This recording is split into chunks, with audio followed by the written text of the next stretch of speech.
Good evening and welcome to the 8th game of the 2025 McNeil Mavericks football season right here on the Vype Media Network. I'm Michael Rose, the voice of the Mavericks.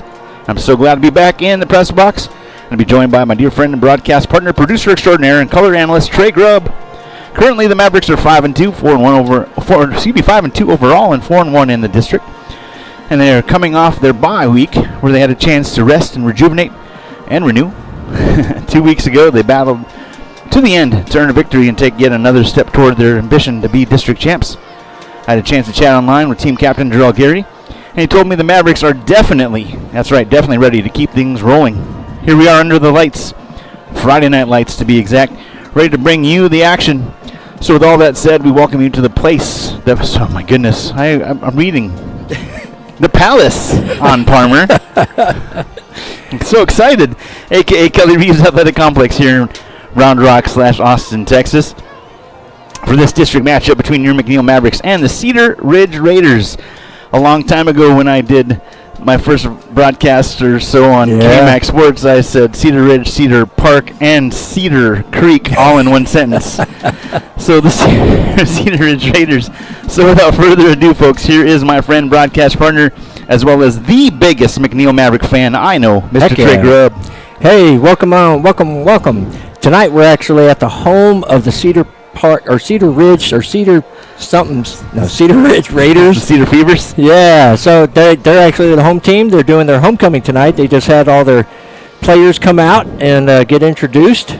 And I felt really bad for the zeros and the ones because they were all the way down at the end. They got introduced first, and they had to sit out there a long time. Mm-hmm. You can see across the way all of the, looks like elementary school. Yeah. Some girls out there with the cheerleaders. That's always in this stadium many times for all the McNeil stuff. And very excited. They really do have a good opportunity. There's a big game going on up east of us, between Vista Ridge and Manor. But, of course, we're not paying attention to that one. We're in second place in the district. We take care of business tonight. We go 1-0 this week, and we're closer to the dream of a district champion. Absolutely. What a great season it's been thus far. I want to thank all the folks with the McNeil Maverick Football Booster Club for making this broadcast possible. We appreciate their sponsorship, partnership, friendship, and support. We also want to give a huge shout-out to all the folks at the Vype Media Network. Mr. Merle Bertrand, Derek Dushek, Christina Weber-Bertrand, who is our QA tonight, as well as our communications director and our technical director, Miss Suna Venkat. We appreciate all y'all so much. And we want to give a shout-out once again to all the fine folks who are in control of the weather, as that is a factor tonight. Had a chance to talk to the athletic director of RRISD, Jeff Cheatham, before the game, and he said, I really hope I don't have to do anything about this weather, but I'm just gonna post up in here, and maybe in a week or two we'll have a chance to visit with Coach Cheatham about all the things going on in the Round Rock athletic world. But one of the good people in the industry. He's a good dude. And your Mavericks just came out of the tunnel, past all those elementary kids. They're huddling up over there. Had a chance also to dap up Mr. Marshall Holland before he went back into the locker room to get taped up. He's looking a lot better. And with that, you want to? Yeah, let's go ahead and lock it out. Had a chance to visit with Coach Scott Hermes. We'll bring you that here right now. Yeah, and we'll go back to your conversation that you had. Oh, yeah. Let's get Coach Hermes in there. And without further ado, as my partner said. Michael Rose here with Coach Scott Hermes, back again after a bye week, ready to take on the Cedar Ridge Raiders tonight here at Kelly Reeves. Coach, with a week off of maybe some mental clarity, maybe some health, and everything else as you prepare for Cedar Ridge. Take us through a little bit of the bye week and then getting ready for tonight.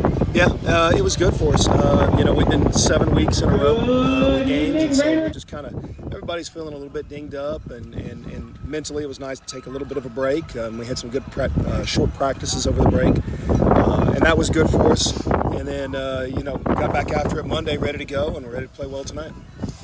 We saw a lot of pretty dynamic offense with Wildcat formation. I don't know if there's a new term for it or not, but just with your playmakers making some big plays and being able to withstand Vista Ridge, what did that do for everybody going into that week off? Yeah, well, we don't really think of it as a Wildcat. Jarrell's played quarterback for us. I mean, when he was a sophomore, Sure. he played a lot of quarterback last year he played quarterback for a couple games when Jaden was out, and so he's capable. We can throw the ball with him there, but we have really good running backs next to him whenever when we're in that formation, and so it lets us be more multiple with Jaden being out, and but we're looking to get Jaden back very soon. As far as vision goes, both sides of the ball, just seeing things a little bit more clearly, offensively, defensively, as far as this time off too. Yeah, more so for us on the defenses and hamstrings and just some things that just need a little bit of time, and so I feel good where we are there, and now we've got to come out tonight and show it and tackle well and play fast. And with Cedar Ridge, pretty potent offense too, from what I've read. But just anything that you've noticed or prepared for? No, I mean, I've seen them. They've got some dynamic playmakers. They've got a running back that rushed for over 100 yards last week. They've kind of got a do-it-all, slot receiver that they'll put in the backfield and they'll snap the ball to. So he'll line up in the slot, the backfield, a quarterback, and he had a good game last week as well against Vista Ridge and rushed for over 100 yards. So they're very dynamic. They've got a lot of big play potential. All right. We are back up now. Let's see how that holds up. We're having some technical difficulties there. The captains are out. Somebody deferred. Didn't see who. So Cedar Ridge won the coin toss. They deferred to the second half. The McNeil Mavericks, our McNeil Mavericks, will have the ball first. Yeah, McNeil's had a really great season offensively, and tonight I'm sure they'll lean on that. They've had a couple of weeks to get healed up and to get into the film room, and a pretty dedicated team to getting better and better, so looking forward to it. Once again, the Mavericks are the visitors, so they're across the field in the white jerseys tonight with their white pants. They're the all-white team. They've got their navy blue hats on, and the Cedar Ridge Raiders all black with their white numbers tonight, making it easy for us to see their numbers on the field, but nearly impossible to see this. Oh, yeah. I don't know roster next to me, so we're not going to give you a lot of names real fast tonight for Cedar Ridge. It's in font like 6 or something like that, man. You'd have to have some magnifying glasses. Oh, my gracious. I do think we're about to have the national anthem. Still having technical difficulties, so we'll try to work that out. Now, to honor our country, award-winning Cedar Ridge High School headliners will sing the Star Spangled Banner. Ladies and gentlemen, under the field direction.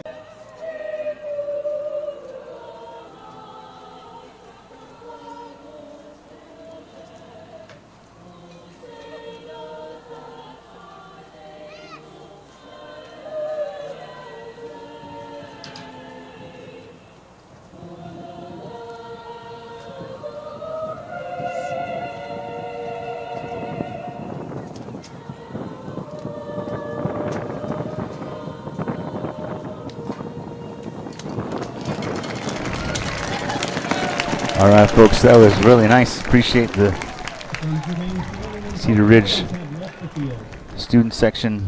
Not really the choir if that was built in, but it sure was lovely, whoever it was. Colors coming off the field.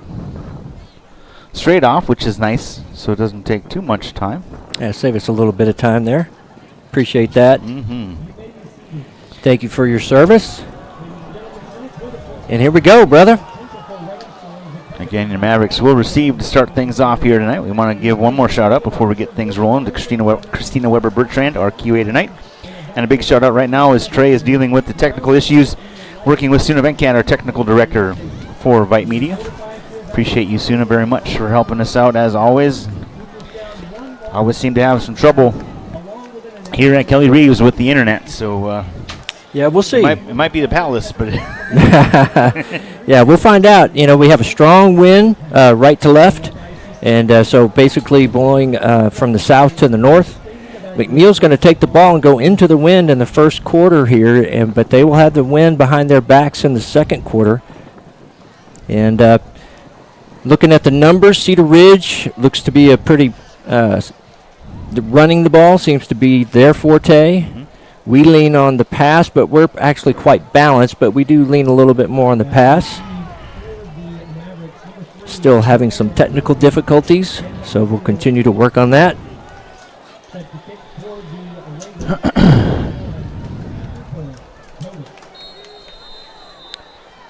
Oh, goodness sakes.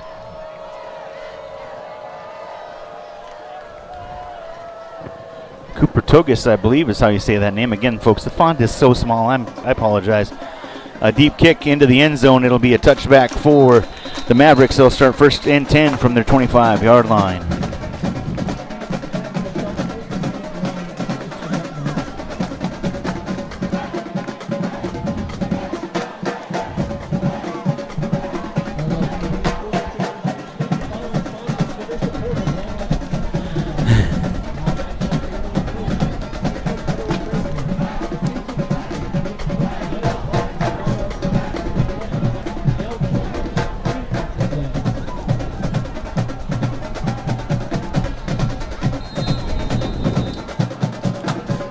Kelvin Cervini at quarterback for the Mavericks. 1st and 10 from the 25. Snap. Delayed handoff. It's Jarrell Gary gets it. Gets up across the 25. Lowers his shoulder a couple yards on the carry. Friday Night Lights underway. Kelvin and Jarrell having a little conversation there. Yeah. Taylor and Gary have been your workhorses, with Christie making just some fantastic plays, so we'll look to see what we get from our stars. 2nd and 8 for the Mavericks. Receivers to each side. One back in the backfield. Cervini takes the snap, fakes the handoff. He's going to keep this one. Lowers the shoulder. He'll lose a yard, maybe 2. Yeah, loss of 1. It'll be 3rd down and 9 now. Back to the 28, or excuse me, 26. I beg your pardon.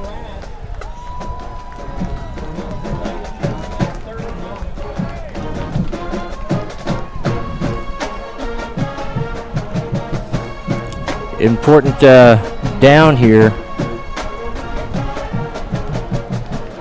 Don't do something silly and get a turnover here. Just try to get it. If you don't, kick it away. 2 receivers near side. Cervini, quick throw. It's tipped in the air. Just as Trey said, don't do that.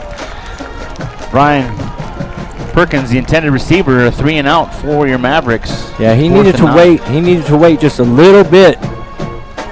Probably worried about that rush.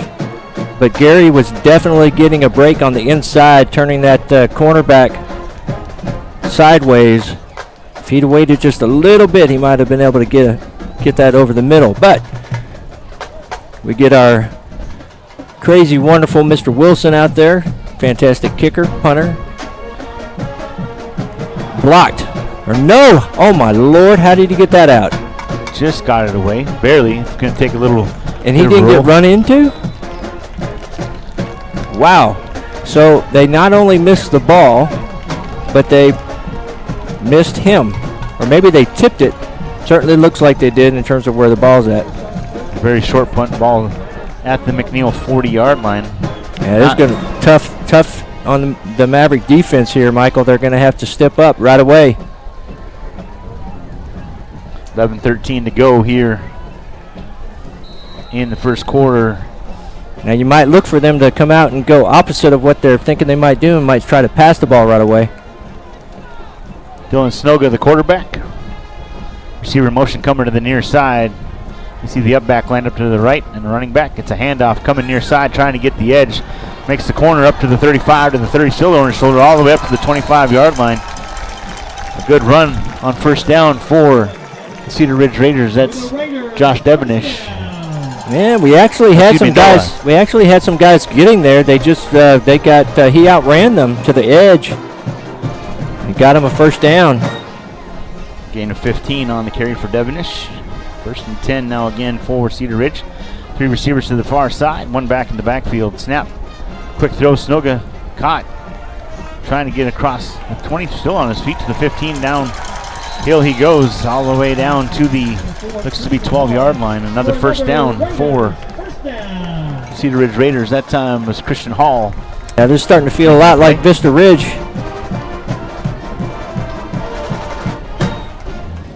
2 big chunk plays right away, Michael. 2 receivers to each side for Cedar Ridge. Receiver in motion coming out of the far side. Snoga takes the snap. Handoff Devenish, zigzags, gets hit immediately. He'll be thrown back. Looks like he'll lose a yard back to the 13. There'll be 2nd down and 11. Good open field tackle there. Reading the hips instead of the shoulders. That's what I try to do when I salsa.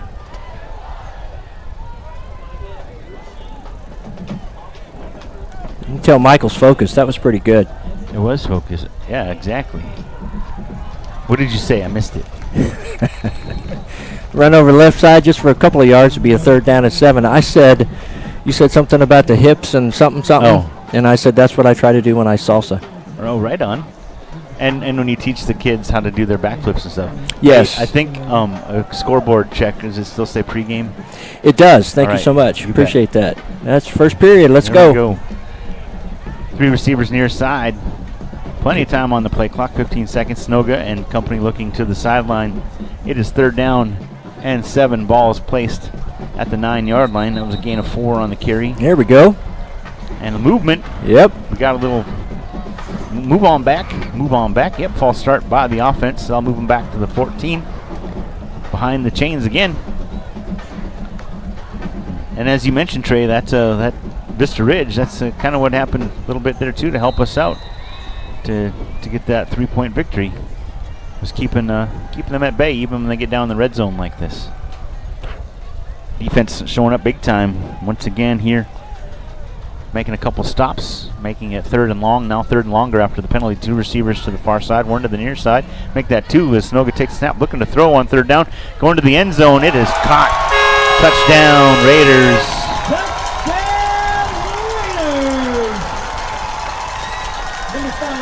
Just out over the outstretched hands of the McNeil defender. Jake McGill on the catch and the touchdown. 9:03 to go in the opening quarter, and the Raiders take the first lead of the night. And that is the Cedar Park band you hear there.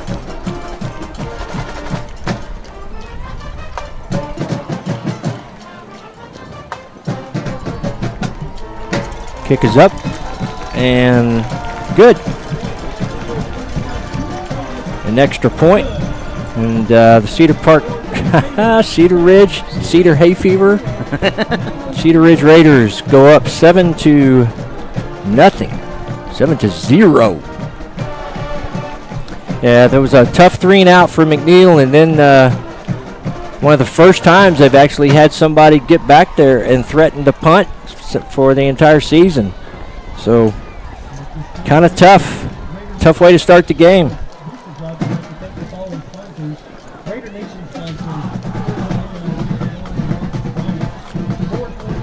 But as Coach talks about all the time, you know, we start out each week just trying to win 1-0. Well, same thing goes for possessions and plays.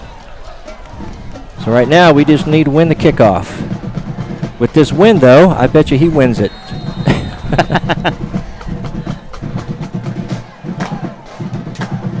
I would be alert for an onside kick, though. Cooper Togus to kick it off once again here. 2nd time in the quarter. Puts a big boot into this one and is back against the wind. This one will go out of the back of the end zone. Another touchback. 1st and 10 for the Mavericks. Cervini and company need to get things going here. Needless to say, at 9:03 to go in the quarter. Yeah, I'm sure that they've been able to put some more things into the playbook since this would be Cervini's 4th full week of practice as the starter. And I would imagine, you know, as we talk about every week, the key is to get it into your playmakers, get it into the hands of Taylor, Perkins, Gary, and Christie. And Hall. And Hall. Yep. Snap. Cervini quick throw, far side, caught. Makes a move, cuts back inside, now goes back. Still on the move, up to the 30, still pushing the pile. He'll get up across the 30 to the 31-yard line. And yes, Trey, I just saw all that without my glasses on. Thank you very much. Very nice. Thank you. I thought for sure that was offsides on the blitzing linebacker there, but he got across, and Cervini did a great job of getting that out of his hands quickly. 2 receivers near side for the Mavericks. 2nd down and 4. Ball at the 31-yard line. Gain of 6 on that quick pitch and catch. Good job by the Mavericks making things move. Handoff right up the middle. Pushing the pile up across the 35 to the 36-yard line. A gain of 5 on the carry. 1st down. So take a look here out on the Aiden outside. Taylor. Oops, sorry. No, on Gary. They've been double teaming him almost every single play. Just trying to take one of McNeil's weapons away. This time he's got man-to-man coverage. Aiden Taylor on that first down carry. Gain of 5. 1st and 10 for the Mavericks at the 36. Snap Cervini. Another handoff right up the middle. It's Taylor once again. Ball's loose. And it looks like the Raiders jumped on top of that one. Yep. Stripped it right out of his hands. Gary was going up the sideline, and it's 1st and 10 for the Raiders. Ball this time right back where they had it last time at the 40-yard line of McNeil. And we have an injured player on the field. Yeah, a couple of the Cedar Ridge guys were yelling for someone to come out quickly, which I thought was pretty good sportsmanship. Certainly excited. It's a good getting the ball, but certainly always hate to see a guy go down, especially someone with the talent of Taylor. To check on him. And looking down at the field, the trainer's hair blowing around, their hoodies are blowing around. It's windy down there, man. Ooh. Yep, that's one of the things that made that throw for a touchdown. A nice throw over to the side there. Aiden hops up. He'll hustle off the side to the sideline under his own power. We need ourselves a turnover here.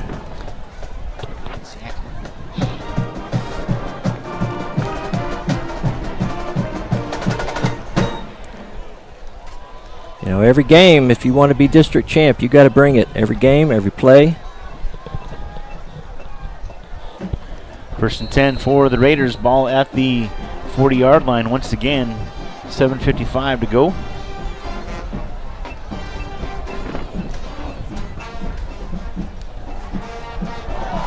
Another big spin move, still on his feet, ducking under all kinds of would-be tacklers, all the way down across the 30, down to the 26-yard line. A huge carry, gain of 14 this time. Deja vu all over again, Trey. And speaking of deja vu, having some technical difficulties here.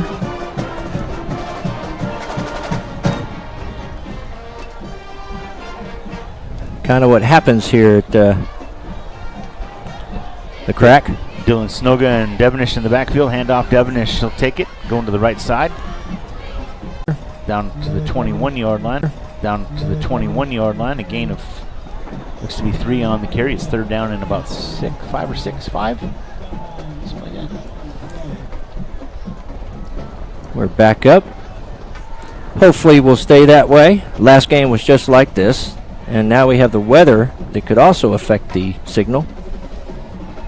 3rd down for the Raiders. Trips to the far side. Snoga in the shotgun. 10 seconds on the play clock as they check the sideline.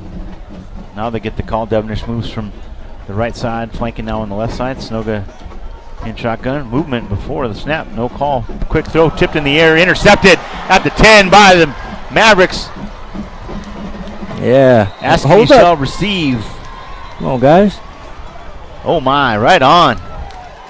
Number 15, that's Tyson Cox, junior linebacker, coming up with the pick. And the Mavericks get the ball back, folks. Hot diggity. Yeah, that's what we needed right there. To see if we can spark the offense a little bit. Looks like they're leaning heavy on the run. Might be time to get that ball out or start that Wildcat. Thank you to Suna Venkat for coming in and prettying things up. Really appreciate you, Suna. Cox get a 10-yard return on that interception. Cervini takes a snap all alone in the backfield. Quick little bubble screen. No gain on the play. Everybody was waiting for that. Well read by the defense of Cedar Ridge. Well, it was 2nd and 10. That was a weird screen. That was like right into the teeth of the defense. I thought he threw it away, to be honest. I was wondering what the heck that was. Yeah. 2 receivers to the far side, 1 to the near side. Again, I don't know if I got the chance to get it away, but I want to say thank you to one of the loveliest ladies in the Pacific Northwest. Danielle, thanks for paying attention and hanging out with us tonight. Glad you are with us and keeping us honest on the scoreboard. Handoff right up the middle, up across the 25 to the 26-yard line. Talking about another fumble here. Oh, my goodness. Well, Cedar Ridge is saying that. We're about to find out. Looks like they're calling him down. It was down by contact, so ball's at the 26-yard line. Well, they're still talking about it.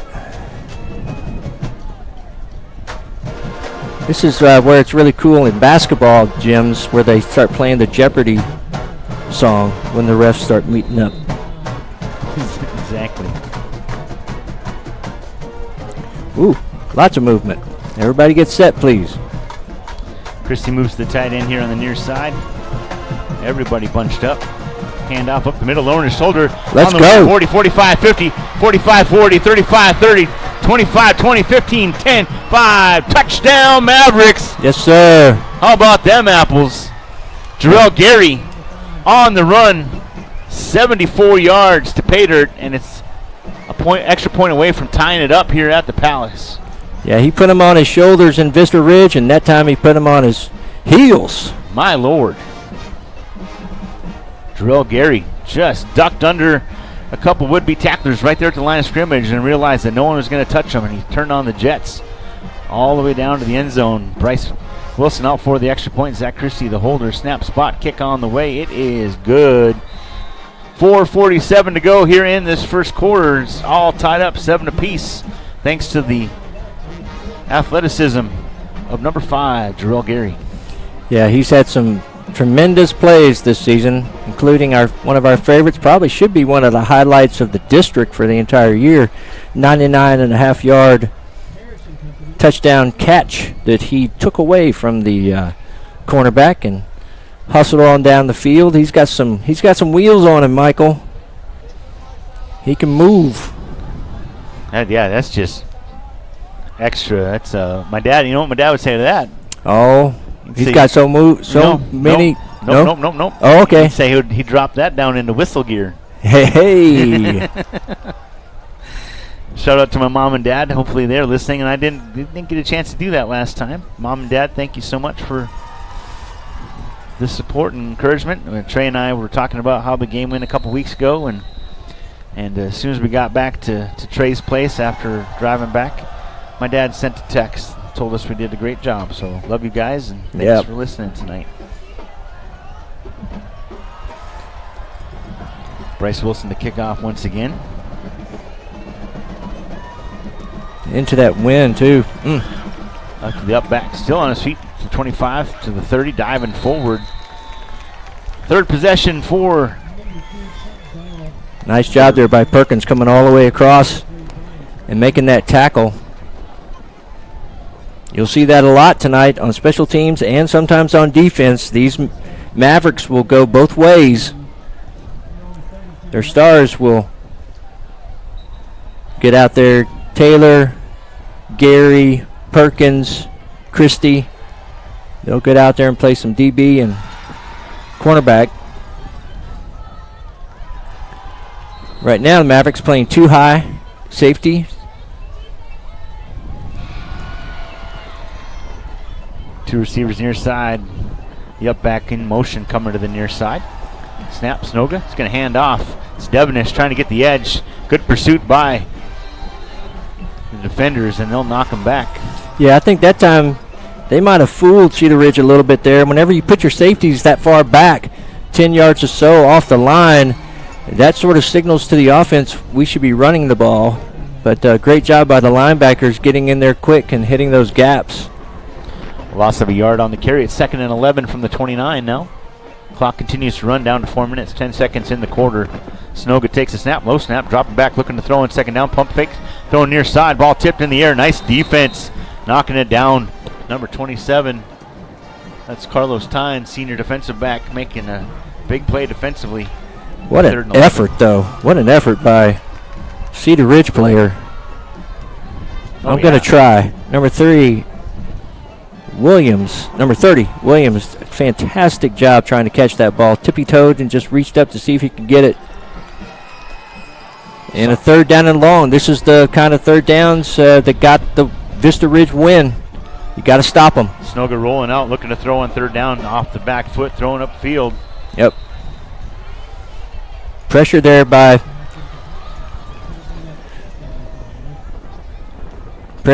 Michael Jones coming into the backfield, causing some havoc. Christian Made him have to throw that ball a little faster than he wanted to, and couldn't connect. Great pressure, like I said. Christian Hall was the intended receiver, but that one's just wide, goes out of bounds. It's 4th down, and a punt upcoming back deep. You talk about deep. With this wind, That's Aiden Taylor back in the game, thank goodness. gosh, he's 60 yards down the field. It's a high punt. Taylor waving everybody away. It's going to take a nice McNeil Maverick hop out of bounds. See where they put it. It'll be at the 33-yard line. Good field position for the Mavericks. Why is the clock still running? Okay, now it's stopped. Interesting. Okay.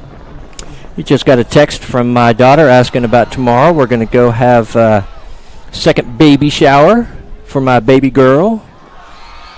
She's due in January. Nice. Congrats, Jordan. I'm a proud papa, going to be a proud dada. I have no idea if that's what I'm going to be called, but I want to be called Poppy. Trips to the far side. Gary with the carry. Lowers his shoulder, pushes the pile across the 35 up to the 36-yard line. A gain of 3 on the carry. Got Michael speechless with the idea of calling me Poppy. Big Poppy? I like it when you call me Big Poppy. Trips again to the far side for the Mavericks.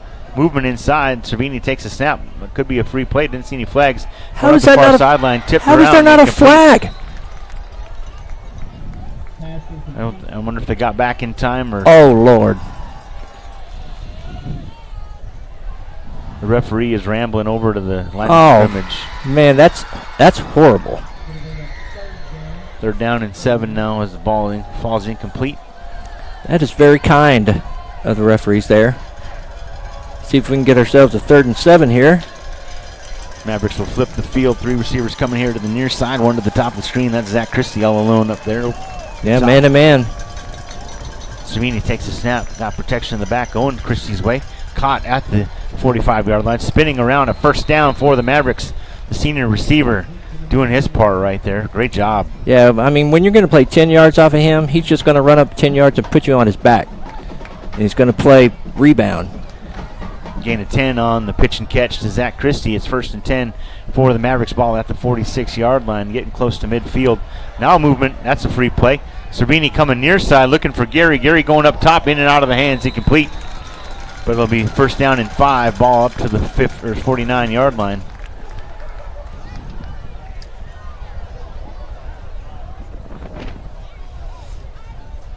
You think that's a makeup offsides? I think that one was even more blatant than the first one. Yep, encroachment on the defense. 5 yards and a 1st down.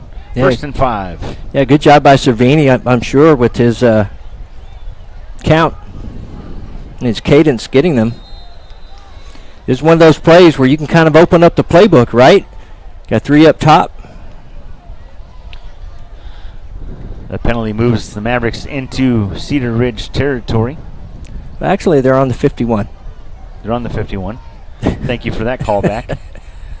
Like I'd never called a football game in my life. Cervini quick throw. Aiden Taylor who makes the catch.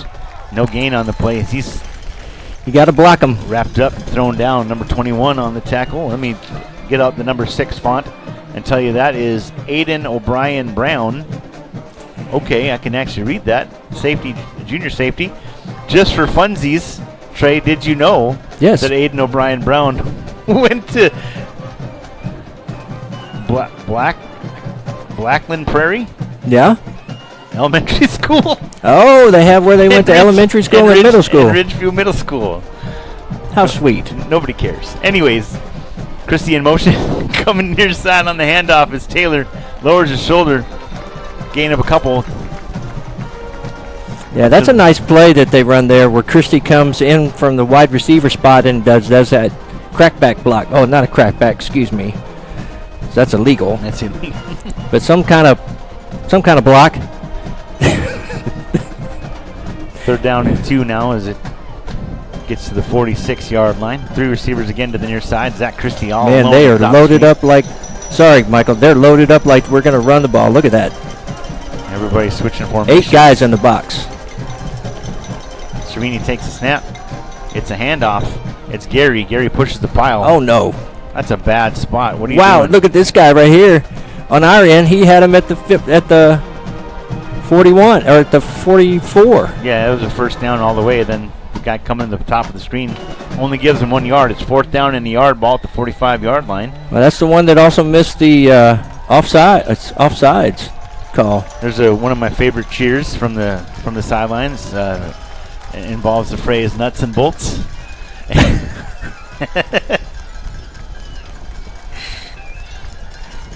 4th and a yard, ball at the 45. Mavericks going for it. Taylor split to the near side. Brian Perkins now moves to the top of your screen. Cervini takes a snap. Handoff Gary. It's no gain. Yeah, I don't understand that. You have the play set for how you want it, and then Perkins goes out and gets man-to-man coverage, and the guy's playing 6 yards off of him. I don't understand why you can't check that into a pass. Ay caramba. The Mavericks turn it over on downs. Unfortunate. I mean, he had easily a 5-yard reception.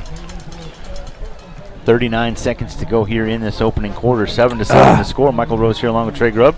Our QA back in the Vype Media studio tonight is Christina Weber-Bertrand. And that was a tough one. 1st and 10 for the Raiders, ball at the 45-yard line. Yeah, that's didn't really take advantage of that opportunity from that interception. So see what we can do here on defense. Coming near side, getting that edge, avoiding one tackle, lowering his shoulder across midfield into Maverick territory, all the way down to the 45-yard line. From one 45 to the other, a gain of 10. It's 1st and 10 for the Raiders. Jones got in the backfield there. He just read the wrong player with the ball. Devin Peterson on the carry. Handoff.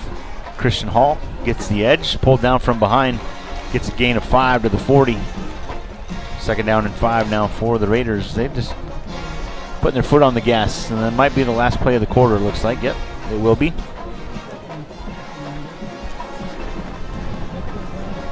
I'm kind of fascinated that they didn't take just one shot with the pass, with that wind behind them. And it's still blowing. It is. End of the quarter, it's 7-7 here at the Palace on Parmer. We do appreciate all y'all tuning in. Again, this broadcast tonight on the Vype Media Network, not possible without the partnership, sponsorship, friendship, and support of the McNeil Maverick Football Booster Club. We thank Ashley and all the folks with McNeil. Looking forward to meeting and talking with Ashley once again. Hopefully we can get her on the air with us, as well as Coach Cheatham, the athletic director for Round Rock ISD. We'll bring you a quarter from now, at the end of the second, when halftime comes. Your Mavericks will be on the field, the marching band, and we'll bring you every minute of that. And then we'll homecoming. be able to get a little homecoming action for Cedar Ridge, and hopefully you'll also be able to see some of the cheerleaders and their tumbling that Trey is. We work on that hard. Yeah. Yes, we do. We work on that really, really hard, and I think my girls are going to get it tonight. There's the advisors and coaches, but the unsung hero of McNeil Maverick tumblers and cheerleaders is Trey Grubb. That's right. 1st and 10 from the 2nd and 5 from the 40. Pitch outside is Patterson. Patterson trying to get the edge, gets a yard down to the 39-yard line. A gain of 1. It's 3rd down and 4. Yeah, great job there by the guys stretching that out, staying on their guy, pushing the block out to the right side, and the pitch out gave the defensive backs an opportunity to get up there. So a 3rd and 4 here. Mavericks can get them off the field. 3 backs in the backfield. Handoff Patterson, hit immediately. You might get a foot on that one. No gain. That'll be 4th down and 4. Great job by the McNeil Maverick defense. Holy cats. Yeah, that time defensive backs flying up and making a play. I think that we can see that they've got two deep safeties, and then they've got somebody playing kind of in the in the middle, in between the safeties and the linebackers, and he's just reading run or pass. Big 4th down here. Devonish in motion. Pitch, fakes the pitch, quick throw out in the flat, caught to the 35, to the 30, still on his feet. That's Hall. Makes a move to the 25, inside the 20, down all the way to the 22-yard line. A big 4th down conversion for the Raiders. They get 4 yards and a whole bunch more. A gain of 17 on the carry to be, or the pitch and catch to be exact. Yeah, was a great play call against a very aggressive McNeil defense. Dylan Snoga, wait, hold on. It's their second quarter. Wait, hold on. Okay, Yeah. It is Snoga, 17. I thought 14 was going to line up back there for a second. 1st and 10 from the 22. Devonish gets the handoff, trying to get the edge. Chase from behind. Eludes one tackler. Still on his feet to the 20, to the 15, to the 10. Gets the edge inside the 5. Steps out of bounds. We'll see if he got the edge. It'll say out of bounds at the 6-yard line. 1st and goal for the Raiders. Yeah, he had a hesitation move that he gave our guys, kind of an ankle breaker. He did a hezi and planted his foot like he was going to cut on the inside, and then quickly bounced to the outside and got himself a nice big gain. 1st and goal. Gain of 16 on the carry for Devonish. Patterson back in the backfield now. 2 receivers split to the far side, 1 down here to the near side. Hall in motion coming to the near side. Snoga takes a snap. He'll hand off Patterson right up the middle, pushes the pile, gets inside the 5 with 2nd and goal from the 3-yard line. A gain of 3 on the carry. My goodness.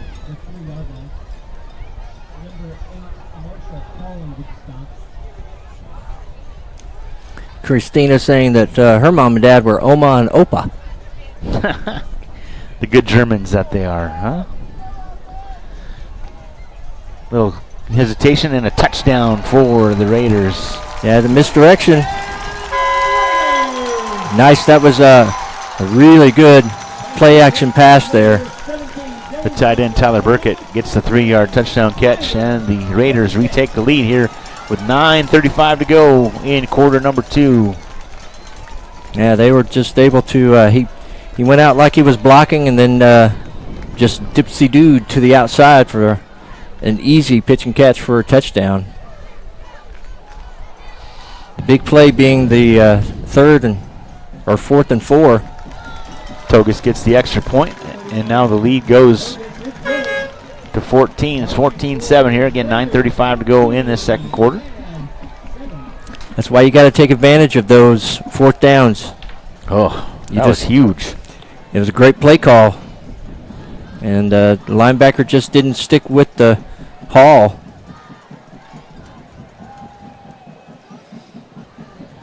See if our special teams here can set something up with a kick that is more than likely going to be short. Yeah, our guys are at the 20-yard line, you can see there.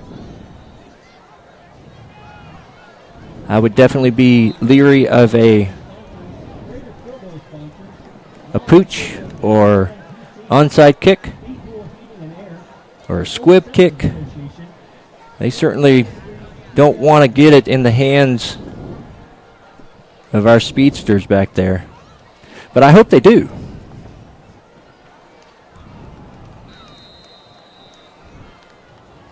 Togus will kick off once again here. Oh, they backed up to the 10-yard line now. He was out here early, their kicker was, putting a lot of work in. Puts his foot into this one, end over end, fielded at about the 16, up to the 20. Angling near sides, Perkins to the 25, still on his feet to the 30. Falls forward across the 30. I'll mark him right there, however. 1st and 10 for the Mavericks, 9:28 to go here in this second quarter. Michael Rose, Trey Grubb, Christina Weber, Bertrand, all hands on deck here tonight. Appreciate everybody tuning in here on the Vype Media Network.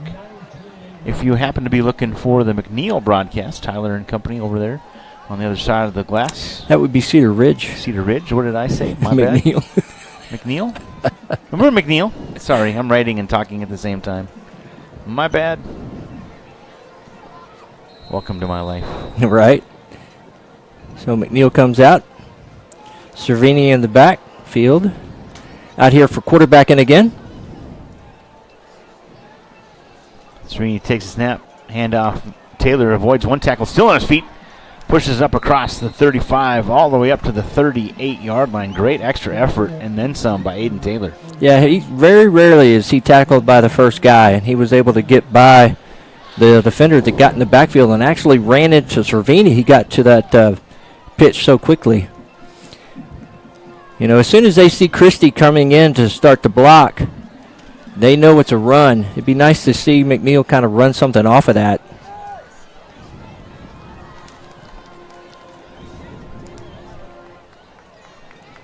Wheatley there at tight end. Christie split here to the near side. One receiver top of the screen. Snap, Cervini takes it. Hand off Taylor. Taylor bounced off one tackle right into the teeth of the other defender. They'll say no gain on the play. Second down, or third down and 2, I beg your pardon, from the 38. Yeah, Cedar Ridge got us to do exactly what they wanted us to do. They brought the linebacker up on the left-hand side, brought him up to the line like he was going to blitz in. So they moved Taylor to the other side, kind of showing their hand of where they were going to try to run the ball, and Cedar Ridge was ready for it. 3 receivers top of the screen. Zach Christie all alone here at the bottom. Cervini hands it off. It's Zylan Hall spinning out of one tackle, and a flag comes in late, actually from both sides. Mike McNeil gets the first down and then some, all the way up to the 45-yard line. A gain of 7. They'll tack on a few more here. What are we talking about?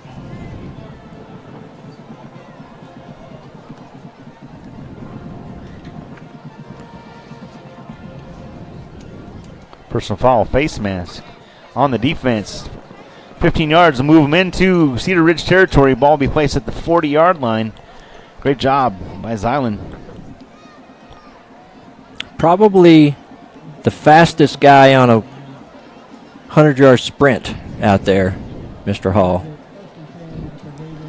So they're going to say spot foul. Beg your pardon. Ball will be placed at the 42-yard line. Let's keep it rolling. Cervini first down, going to the far side, has a receiver into traffic, and it is intercepted. Yeah, just didn't throw it to the. He didn't throw it to the boundary. He threw it on the inside. And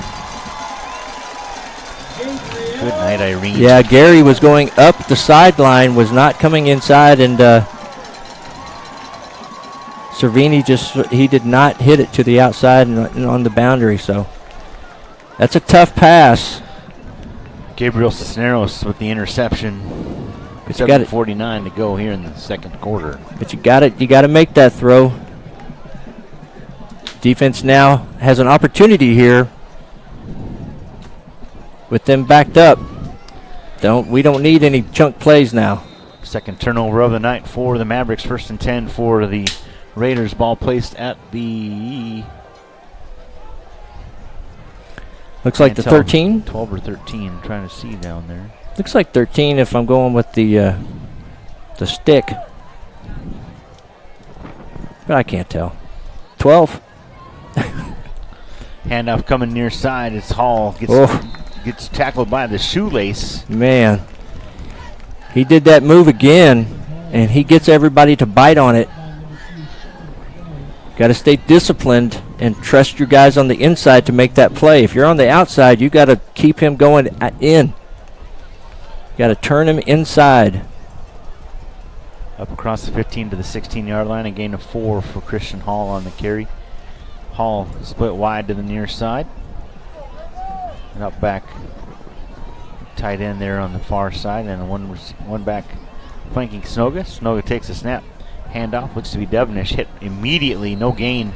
Maybe a loss of a half of a foot or so. Great job by the defense. And this is it. This is where you got to turn it around. You got to get that turnover. You gave it up, so now you just got to get the ball back. They're going to bring in some of their starters on offense. Got to get off the field. 3rd and long. Snoga in the shotgun. And looks to be a timeout taken on the field by Cedar Ridge. Yep. Timeout on the field. 6:33 to go here. Almost halfway through the second quarter. 14-7 the score. Cedar Ridge on top. Turnover is the name of the game here in the first half. 2 for the Mavericks, 1 for the Raiders so far. Well, and in the 4th down and 4. Turnover on downs. I guess that technically makes 3 turnovers then, doesn't it? Well, no, I was talking about their 4th and 4, where we weren't able to stop them. That was such a huge play. Had a chance to stop them, and they weren't even, we would have had pretty good field position there as well. Got some scores here. Lake Creek 7, Huntsville 7, Westwood 7, Stony Point 7, McCallum 0, and Liberty Hill 8. That sounds like a Liberty Hill score to me. I was just about to say that. Yeah. I wonder if they called timeout because Christie and Taylor came out. Came out kind of late. And that certainly changes the dynamics of things to have those guys out there. 3 receivers near side for the Raiders. 3rd down and long. Snoga on the blitz. Quick throw, incomplete. Snoga was lit up. Wonder if that was Michael. That was Mr. Jones, I do believe. Yes, it was. I'd make sure that was 32, not 30. It is. Michael Jones coming in on a blitz, untouched. Lays a licking on Snoga, incomplete, and it'll be another punt as Togus comes out. He'll be punting back near the goal line, standing at the 1 yard line right now. And punting into the wind. An opportunity here for Taylor. I think that's Taylor. It is Aiden Taylor there at the midfield stripe, thereabouts. Good to see Aiden out after getting a little dinged up. Snap. Togus will put a foot into it. Just gets it away.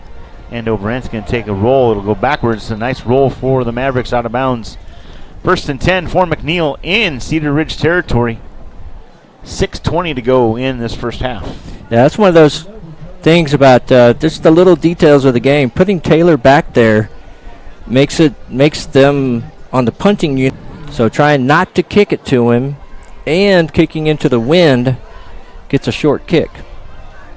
Ball placed at the Cedar Ridge 40-yard line. Again, 6:20 to go. Going into the coach says is not really a Wildcat because Gary has played quarterback several times. Aiden Taylor to his left. Zylan Hall to his right. Snap, Gary. He's going to hand this off. Hall gets the edge, still on his feet. Gone. Makes a move to the 30, 25, 20, 15, 10, 5. Gets the edge. Touchdown, Mavericks! Zylan Hall untouched. You called it, brother. 40-yard scamper to the left side for Zylan Hall. And we are an extra point away from tying it back up. That took all of 10 seconds and 1 play from the line of scrimmage. Ain't nobody going to touch him. Oh, my gosh. That's grease lightning right there. Ooh, that's a nickname. We got it. And as James Marlin, a.k.a. Red Odegaard, would say, whistle gear. Oh, yes. He does have the whistle gear. You got me. Bryce Wilson for the extra point. Snap, spot, kick on the way. It is good with 6:10 to go in the second quarter. Mavericks tie it back up. 40-yard sprint to the left side for Zylan Hall. I mean, you never want to turn the ball over, but obviously that interception being on the 12-yard line was kind of like a deep punt. Sort of changed the dynamics of their play calling. So we get a good punt out of it because we got Taylor back there, so they're kind of scared to punt him the ball. And then you give it to Grease Lightning.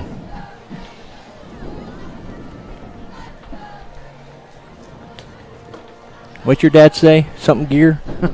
Whistle. Whistle. Whistle gear, yeah. There we go. Whistle gear. My dad's the best. He is. A few years ago, my son and I went back home to visit Grandma and Grandpa / Mom and Dad, and went to a Vikings game, and my son leans over to me and goes, "No offense, Dad, but Grandpa's funnier than you are." No offense taken. I'm very protective of Michael, but I'll take that.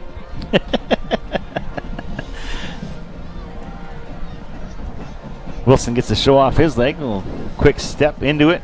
Ball go in and out of the end zone. Touchback. Look at that. He almost hit the ref. Bryce took one step and put his foot into that. Dude, he almost hit the ref. He did. That was a missile. You ain't going to call offsides? Shoot, I'm going to hit you with the kickoff. Blank missile is what that was. Ooh, doggies. Yeah, I would have loved to have seen somebody try to catch that. Bounce right off of him.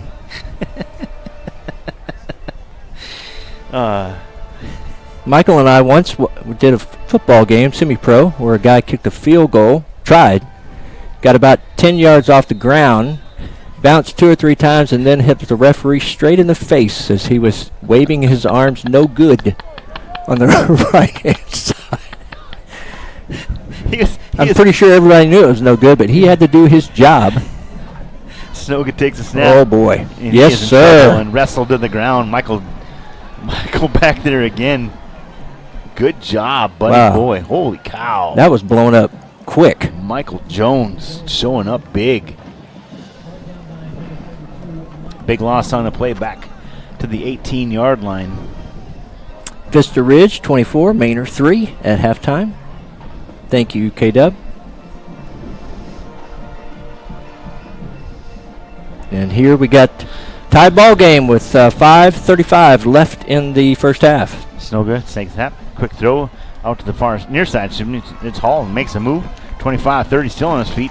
All the way up to the 35-yard line. Holy Good cow. grief, guys. It's 2nd and 17. He gets all of it right there on one play. It's 1st and 10 from the 35-yard line. Good night. Yep, that was another really good play call.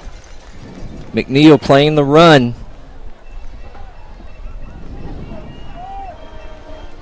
But you got to move forward. Snap. Patterson gets the handoff. Zigging and zagging gets a couple yards up across the 35 to the 38. It'll be 2nd down and 7. Yeah, they aren't going to go away from the run. They're going to continue to try to pound the rock. Another great play by Jones. Game clock inside 5 to go here in the second quarter. 3 receivers far side, 1 back in the backfield. Tight end here to the near side. 12 seconds on the play clock. Snoga gets in position from the shotgun, takes a snap. It's a handoff. Patterson once again, and it is red and no gain on the play, maybe a yard. They're going to give him a yard up to the 39. It'll be 3rd down for the Raiders. And that time, linebacker Tyson Cox getting back there quickly, making a play. Coach Hermes mentioned, just chatting with him before the interview, just how they had a 2-quarterback system, and Snoga at one time was more of a runner and now gone away from that quite a bit. And that showed up right there as they targeted Patterson and made the play. 2 receivers far side. Snoga takes a snap, little low, looking to throw. A lot of time rolling out near side, coming up. Now he'll take off running. Gets to the 40, steps out of bounds at about the 41-yard line. It'll be 4th down and about, 4th and 5 at the 40. Yeah, great job by the defensive backs there. I'd be shocked if they went for this. Oh, now they're going to give him the 41. So gain of 2 on the quarterback keeper. Togus out to punt this one. Yeah, I'd play the fake, and if it's not a fake, I would play for a return because got a speedster back there. We're definitely playing it like it's going to be a fake. Aiden Taylor back deep, and it is a spiraling punt. It's going to take a hit and out of bounds at the 25. They'll mark it at the 26-yard line. 1st and 10 for the Mavericks. 3:43 to go here in this opening half. We're all tied up at 14 apiece. Yeah, if I was Taylor, I'd come out there limping. Acting like my leg hurts. Yeah, something like that. See if they kick it to me. All right, 3 minutes, 43 seconds left here. Ball on the Mavericks 30 on the 26-yard line. Now Cedar Ridge gets the ball to start the second half, so it'd be really nice to see the Mavericks take this down and take the lead going into halftime. Mavericks' last offensive series, 1 play, 10 seconds off the clock. And They again, want to take a few more than that this time. Christie in motion coming near side. High snap. Gary's going to take it himself. gets hit immediately. Good read right there by the Raiders. That was a high snap. Gary doing a good job of making something out of nothing. Gets a yard. It's 2nd and 9. Yeah, those timing plays, that high snap kind of puts everything back about a half a second. So, but they are going to the 3 running back set. That is the trifecta of athleticism here in Central Texas. Standing shoulder to shoulder back there. Gary takes a snap. Handoff. It's Taylor. Taylor trying to get the edge. Lowers his shoulder. He's not going to get no much. blockers out there. Yeah, nobody there to follow. Looks like no gain on the play. Yeah, I think that was designed to go off tackle, and he just didn't feel it. So he tried to bounce it to the outside, and just nobody out there but Christie blocking for him. 3rd down and 9. It's a big ass. Clock continues to run. Down to 2:40 left in the opening half of football. 3 receivers to the far side. Savini is the quarterback again, taking the snap, throwing upfield, caught up to the 50, across the 50 into Raider territory. That's Aiden Taylor. A big pitch and catch from Calvin Cervini. Aiden Taylor and a 1st down. Cervini comes out there, one play, down the field, over the middle, 1st down, runs off the field. Boom! Let's go. You're welcome. Team football right there. A gain of 30 up to the 47-yard line.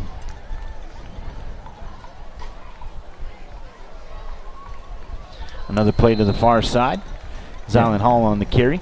Across the 45 down to the 43-yard line. A gain of 5. And we have now come to the 2-minute say hi to your friend next to you.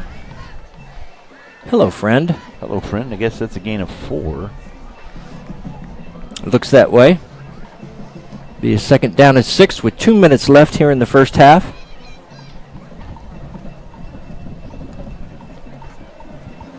Plenty of time. All 3 timeouts, I do believe.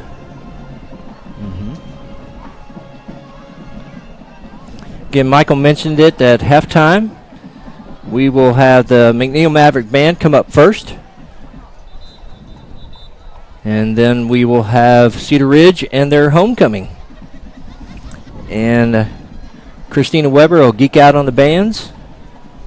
Her favorite part of the night. Yeah. Except for listening to Michael Rose say, "Holy cats." We're at the 2-minute timeout. Everyone back out on the field. 14-14 and the Mavericks driving. 2 backs in the backfield along with Jarrell Gary. Jarrell takes the snap. He's going to hand off Taylor. Taylor lowers his shoulders as he tries to get to the edge. No gain on the play. It's 3rd down and 6 now from the 43. Again, just one of those, I know I'm harping on it, but I know they're dedicated to the run there, but when it's stacked up like that and you get man-to-man on the outside, it just feels like you should have an RPO available to you. Speaking of RPO, got him. Cervini Got him. Looking to throw on 3rd down, going up the sideline. Just too much on that one, but we got him jumping right up the middle. Much better pass, though, I would like to say. It wasn't online, but it was a much better pass. That last 1st down pass for Cervini gave him some confidence, that's for darn sure. It looks like we're going to have encroachment here, and it'll be 3rd and 1 instead of 3rd and 6. Yep. But last time they had 3rd and 1, they lined up to run the ball. Everybody got up there. They had 8 guys in the box. Same play, except for Savini's out there now. Snap Cervini. Handoff is Taylor. Taylor lowers his shoulder, pushing the pile. Has more than enough for a 1st down. They'll give him up to the 35. Nice little run there for Taylor. Now they're backing up. Oh my goodness, sir.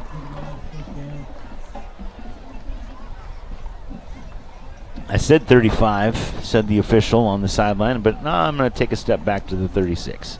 1st and 10, no matter what. A gain of 2 on the carry. 3 receivers near side.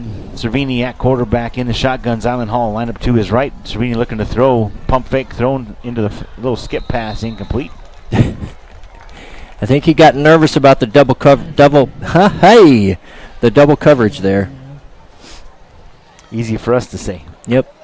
early third quarter. Vista Ridge 31, Maynard 3. Vandy 30, Hutto 21. There we go. 2 receivers near side. 2nd and 10. Cervini looking to throw. Quick little bubble screen here to Taylor. Taylor avoids a tackle. Gets tripped up, but uses that momentum to fall forward for quite a few yards. Down across the 30, down to the 28-yard line. It'll be 2nd and 2. Yeah, timeout, Mavericks. Let themselves gather. The only thing I don't like about this is giving Cedar Ridge an opportunity to get some rest. Mid-third quarter, Cedar Park 43, Lake Belton 21. That's a big score out there in Hutto, 30-21. Hutto coming into that 5-0 in district.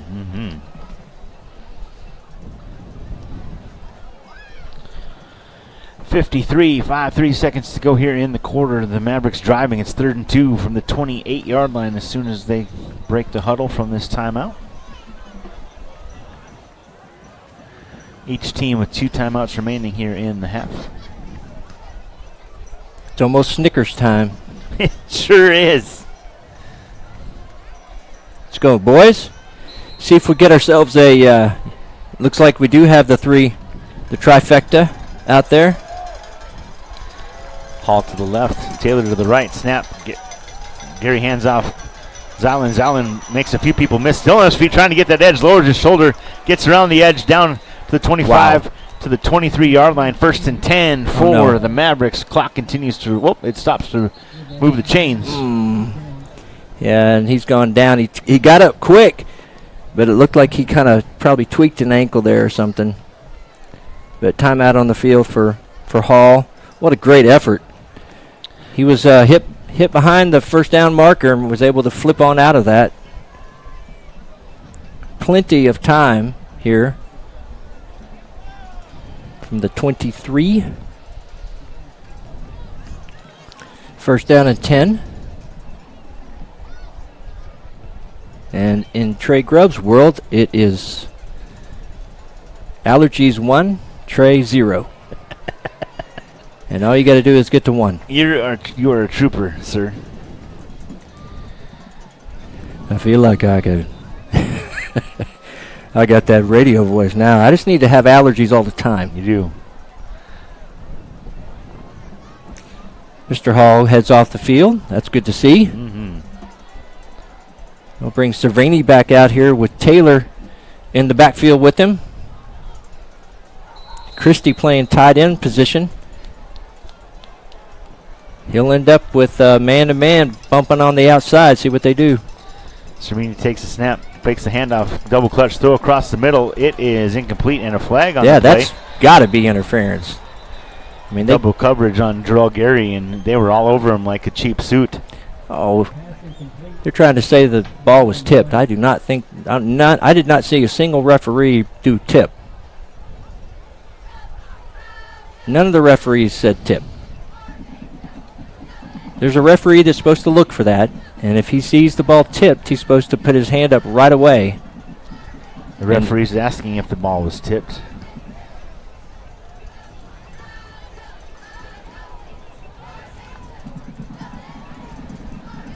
Oh, boy.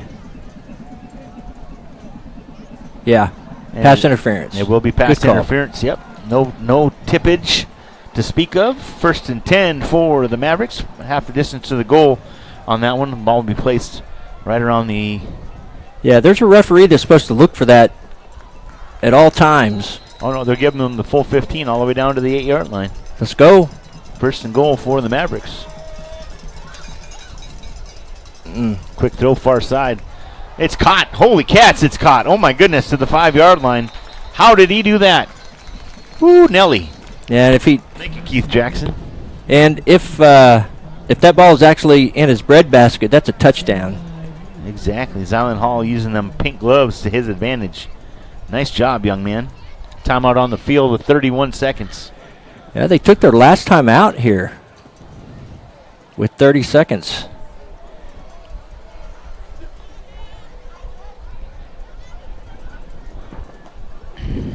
And it is 2nd and goal, so everybody's got to be ready. You can certainly pass over the middle here. You can run the ball. But if you're going to be stuck in a 3rd down at that point. So you better be calling 2 plays here on the sideline. You got to come away with points here, Michael. So kicking team has to be ready to get out there. The down marker is still back at the original line of scrimmage. Now they'll move. Thank you. 2nd and goal at the 4-yard line. I got a little confused there when I saw them not moving. Like, what happened? So Gary has man-to-man over here. Perkins has man-to-man. Cedar Ridge playing the run. Gary in motion coming to the far side. Cervini, the quarterback, takes the snap. Rolling up. Quick throw coming near side. Caught. Touchdown, Mavericks. Yeah, Aiden Taylor. He had 2 people there, Michael. He had Aiden Taylor he could have hit, and Christie was wide open standing in the end zone. Great play. Great call there by the Mavericks. Holy Cats. Good job, gentlemen. To our right. 26 seconds to go, and the Mavericks take their first lead of the night. Bryce Wilson out for the extra point.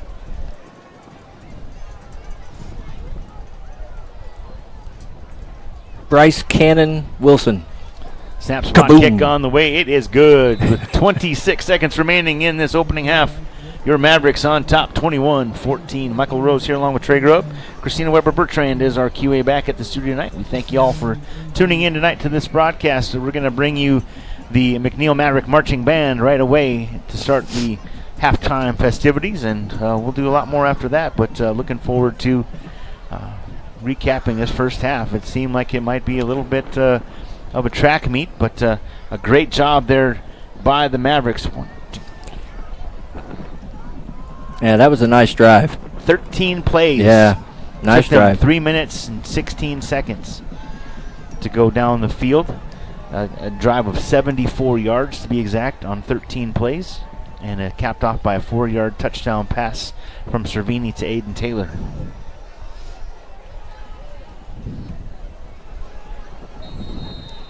I don't know if Cannon is a good nickname.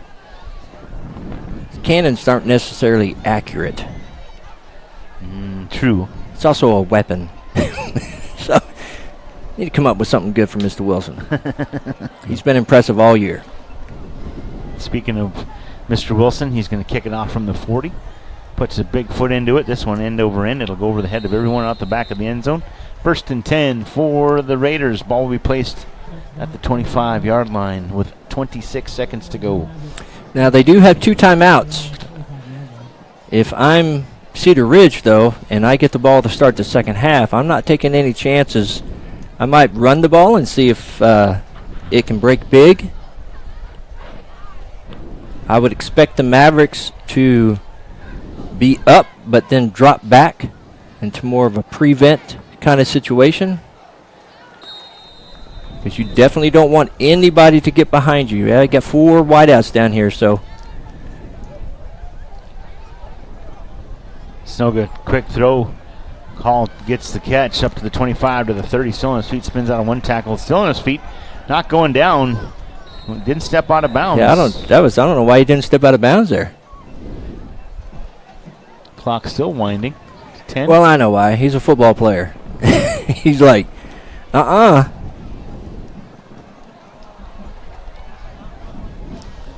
they're going to be happy just to hustle back under the bleachers to the locker rooms. That is the half. 1 half in the books. Your Mavericks lead 21-14.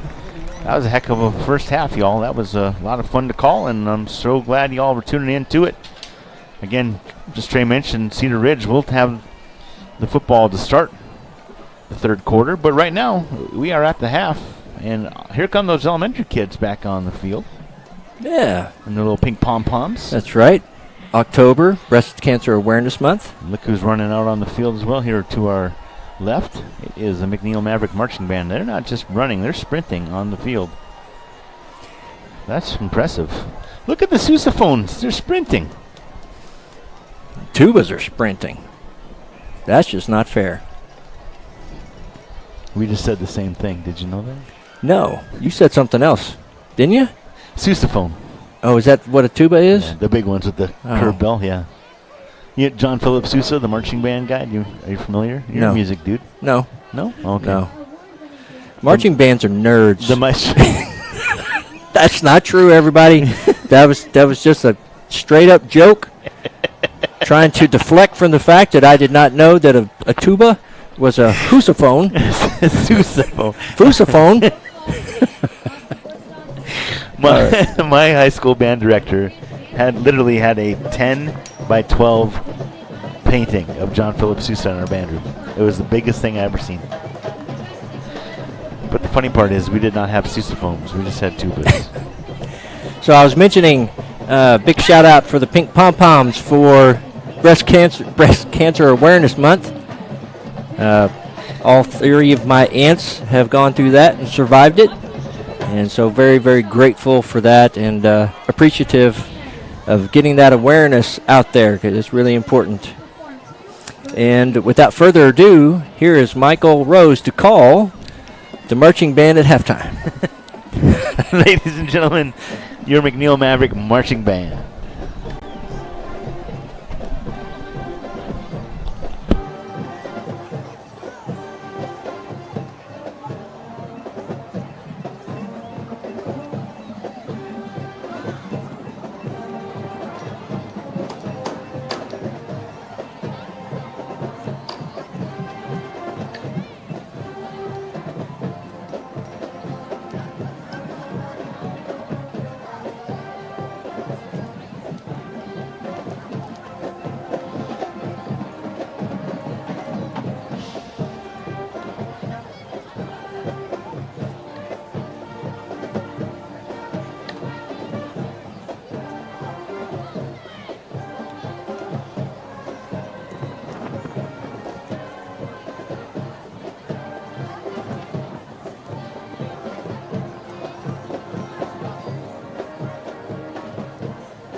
Director Band is Jordan Garza.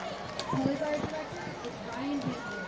The McNeil Band thanks their sponsors, Diamond Powder Coating, Austin Orthodontics, Tennessee Co., L2 Services Incorporated, Analyst One, Qualm Palm, the Cleaning Authority Roundup, Legit 3D, Better Than New Band Repair, Stonegate Furniture, and Hamilton Eye Associates.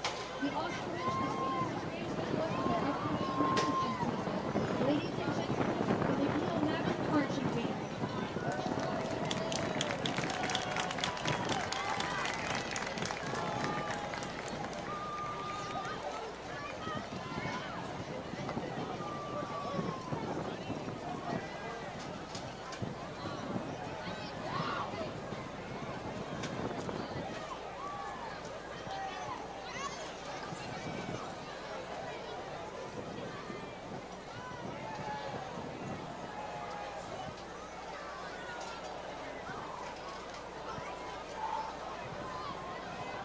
Good evening, Raider Nation.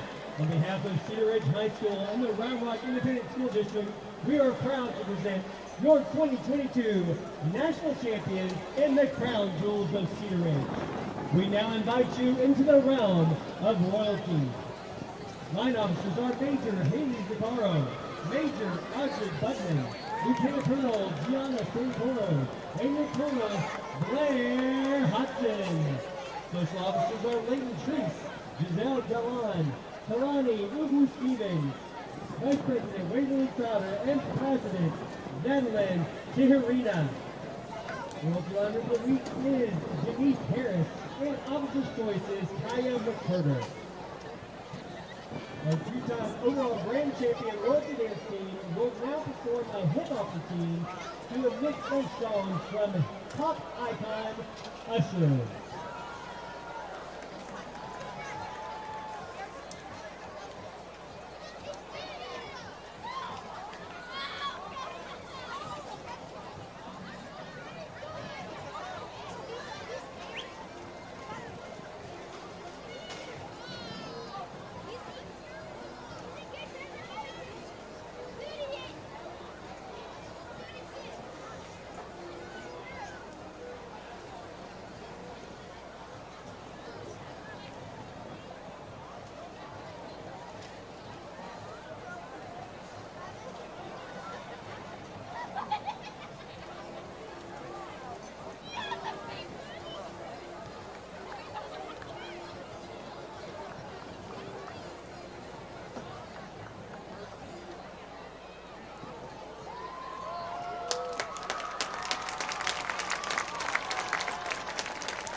Our Cedar Ridge Royalty managers are Ella Carter, Caitlin Martin Perez, Kaya McCurder, and head manager Carly Grubb. Our Cedar Ridge Royalty Games team is directed by Jen Richardson and Sophie Noble. We also would like to take this time to thank some of our sponsors. Platinum sponsors, D&T Construction, Devil Creek Assistant Illinois Signal, Lively Delivery, Pure Bar, Roundline Picking, Seven Trails, and Wildflower. Both sponsors, the offices of Big Sam, Wayside TV Show, and the Dance Gallery. Tonight, the band will be performing a portion of their 2025 competition program, The Beholder, featuring the Speakies, Kinds of Rome, and Light Warners, The Beautiful People. The Cedar Ridge Raider Band in color guard is a perennial Band of America Championship finalist. The band was a 6A UIL State Marching Contest finalist in 2018, 2021, 2023, and 2024, as well as the bronze medalist in 2022. They were the BOA Waco Regional Championship winner this year. The wind ensemble was a 6A honor band state city finalist, and the color guards were open class city finalists at WGI in 2024. The wind ensemble clarinet choir is an invited showcase at the 2025-2026 TNEA convention.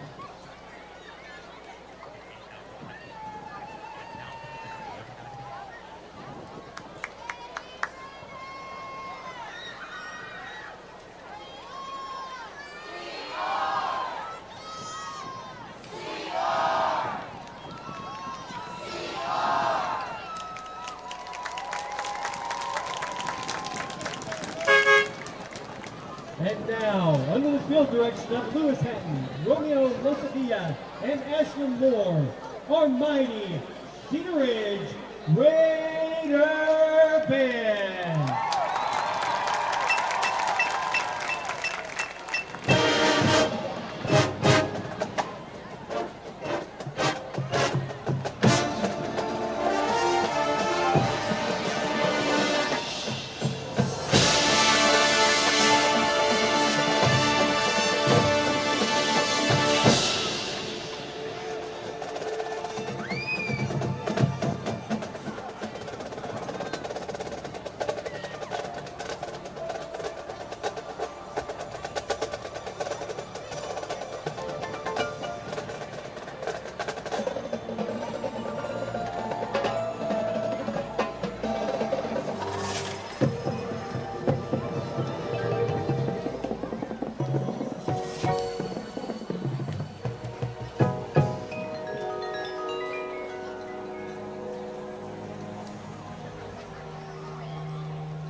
sports lawn service. When you're looking for custom landscape design or comprehensive lawn maintenance, they have you covered. Welcome back to Kelly Reeves Athletic Complex here in Round Rock, Texas. Michael Rose along with Trey Grubb and Christina Weber-Bertrand, our QA. Halftime coming to an end, a couple minutes left. Make sure you use the facilities one more time or whatever it is you need to do. Grab one more, refill your beverage, whatever it is that you have going on, wherever it is you may be. Appreciate you tuning in tonight. This broadcast is not possible without the sponsorship, partnership, friendship, and support of the McNeil Maverick Football Booster Club. 21-14 your halftime score. Michael Rose along with Trey Grubb, and it was an interesting first half where the Cedar Ridge Raiders came out guns blazing. They sure did.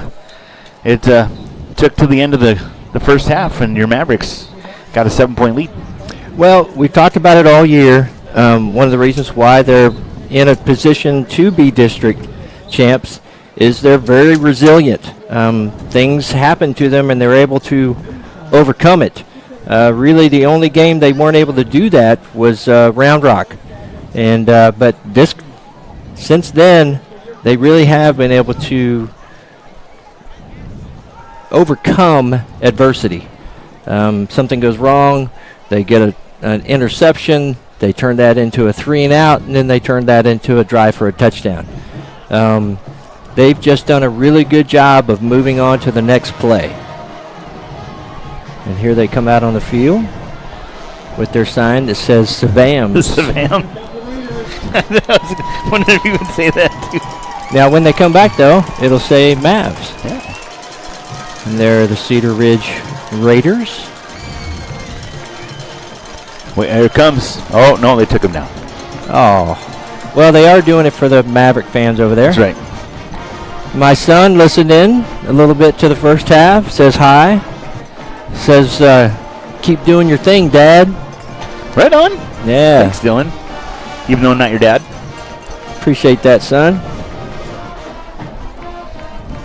I do love doing this, and it is just a joy and honor to have been asked to do this for McNeil, where both my kids went to school, and for the school district that they went through from all the way pre-K all the way into seniors and graduating high school at McNeil. Of course, when my kids were there, it was a basketball school. My son played 4 years on varsity, and it was known for its basketball. But starting right around 2021, it's turned things around, and it really is Coach Hermes has changed he's got a good culture going there. He's got a good locker room. He said the players really police themselves. He doesn't really have to do a lot of that. It's got great senior leadership, and you can see that in that resilience that I was talking about. Not many people know this, but Trey and his family actually live in the Round Rock Water Tower, as do the Animaniacs at Warner Brothers. But, yeah, what is it like to be right there in the center of Round Rock living up in a water tower? Who? You. Me? Yeah, I thought, isn't that where you live? Up in a water tower? The Round Rock Water Tower, right over. Oh, yeah. I guess if we were at Dragon, I could point across the way and it'd be right there. But no, it's good, man. It's been a great community. It's been wonderful. My kids loved it, and Sherry and I have really enjoyed living here. We've been here since 2002, or no, 1997. Sorry. Shoot, 1996. Holy cow. Holy cats. What's going on with me? One of those years, way back yonder in the 20th century. Bryce Wilson kicks it off deep and over into the end zone it goes, and it's going to be brought out. Wow. To the 5, to the 10, cutting back to the 15. Still on his feet, spinning around across the 20, met by a swarm of Mavericks, and they'll knock him down. What a huge return that was. I get to use my go-go progressive lenses and find out number 16 is Therese Harrison. Yeah, that felt like junior wide receiver on the return. That felt like he has kicked it to the back of the end zone every single time. So I'm going to catch it at the back of the end zone and run out. Start of the third quarter, 1st and 10 for the Raiders at the 22-yard line. Michael says, she says, I can't believe you missed that. Michael served that up on a silver platter. I totally missed something.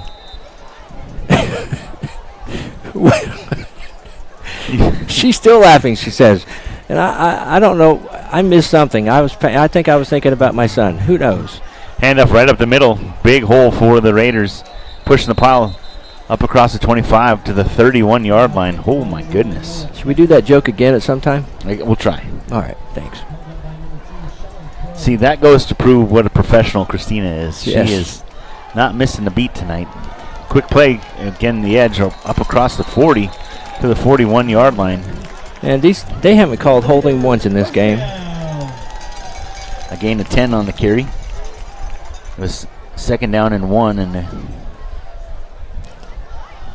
the Raiders doing exactly what they did to start the first half. They are running roughshod over the Mavericks. First 2 carries, a gain of 19 yards. Make that 18, I beg your pardon. 2 backs in the backfield. Handoff. Devenish, he's going to be hit as he gets up across the 40. Give him a couple yards to the 43-yard line. It'll be 2nd down and 8. That's the key, is the first guy that gets there makes the tackle. Or at least stands him up so everybody can get there. And that time it was Tyson Cox getting there. Plenty of time, down to 20 seconds on the play clock. Yeah, they're playing much quicker. Snoga in the shotgun. Back in motion. Shuffling.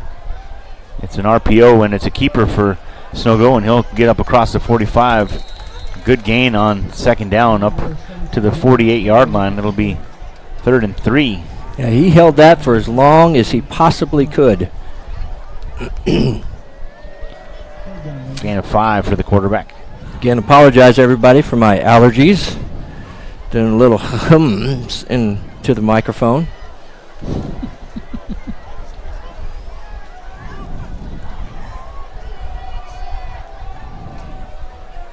Hall in motion, going to the far side. Snogo takes the snap. It's a handoff. Devenish right up the middle, makes a couple people miss on his feet. The 40, 35, 30, 25, 20, 15, 10, 5. Touchdown, Raiders. Yeah, that was all blocking right there. Huge hole up the middle. And nobody coming to that gap from the linebacker crew. A 52-yard sprint up the middle for Noah Devenish, and we're an extra point away from tying it up. And just like they say on Sex and the City, and just like that.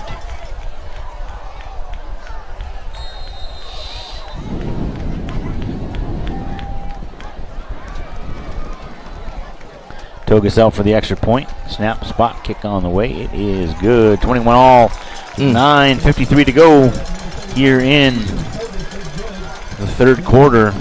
You're a Raider fan. You got to be loving that. They wasted no time. Less than 2 minutes off the clock on that drive. 5 plays, 69 yards.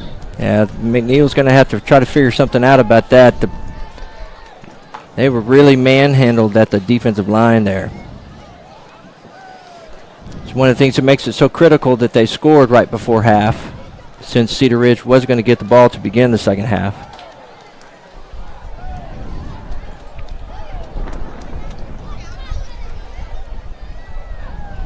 Kicking into the wind, which means Cedar Ridge will have the wind behind their back. It's still blowing. The flags are straight up, or straight out. And the ball gets blown off the tee right off the bat. We don't need to blow our whistle that much, gentlemen. I think everybody knows what's going on. Okay. Now we blow it again. All right. Togus teeing it up. Taking his long wind up here. Puts a foot into it. End over end. Oh boy. Takes a hop. Fielded about the 16 to the 20. Makes a move up the sideline to the 30, 35, 40, 45. Still on his feet to the middle. To midfield. Still on his feet. Gets caught from behind. Oh my goodness. I was waiting for that play to develop, and that was tremendous. Holy cats. Yeah, the kicker got him.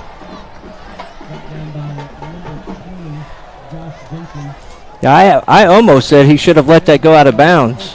I'm glad I didn't. Is that Brian Perkins? I couldn't. Yes. Okay, number 3. Yeah, Perkins doing a great job. That, my friend, right there, Mr. Trey Grubb. More moves than a bowl of Jello. Yes, there indeed. It was. Nicely done. Brian Perkins gets the Mavericks all the way up to the 36-yard line of the Cedar Ridge Raiders. Yeah, got to answer back to the touchdown that Cedar Ridge just had, so.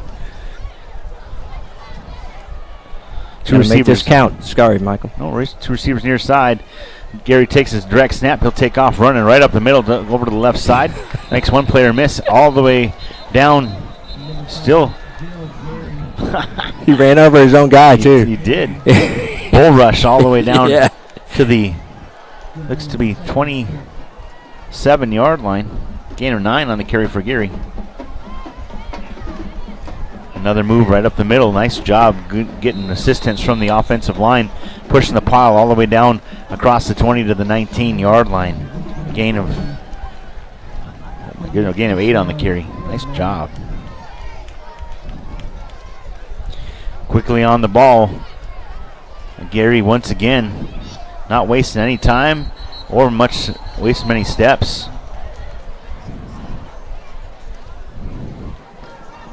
Benjamin Spears, one of the leaders on defense, trying to make something happen, and Jarrell Gary uses one hand and shoves him to the ground out of bounds as his clock stops as he gets across the 15 down to the 13-yard line. It's 2nd down and 4.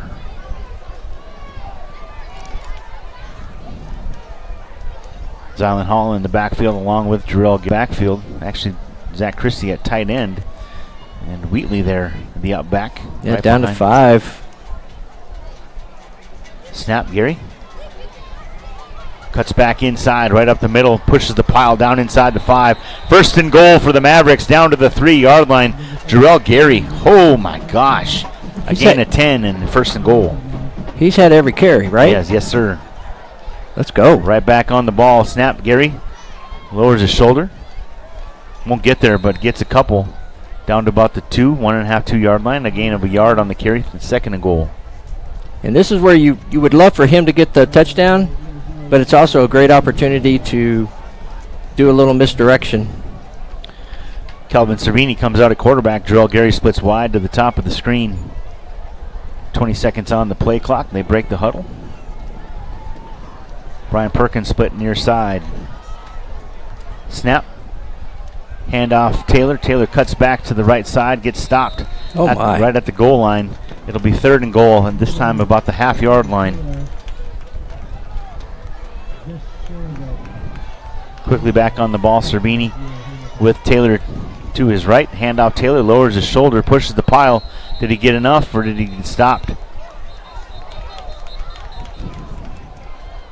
Oh, come. Be 4th and goal. It got stopped.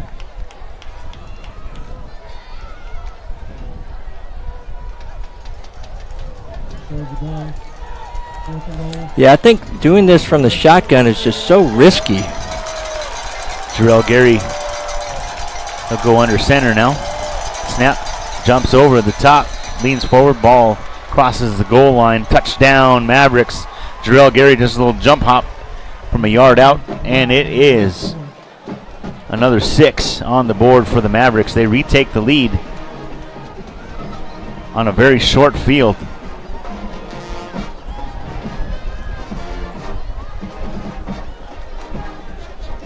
Bryce Wilson, I beg your pardon, out for the extra point.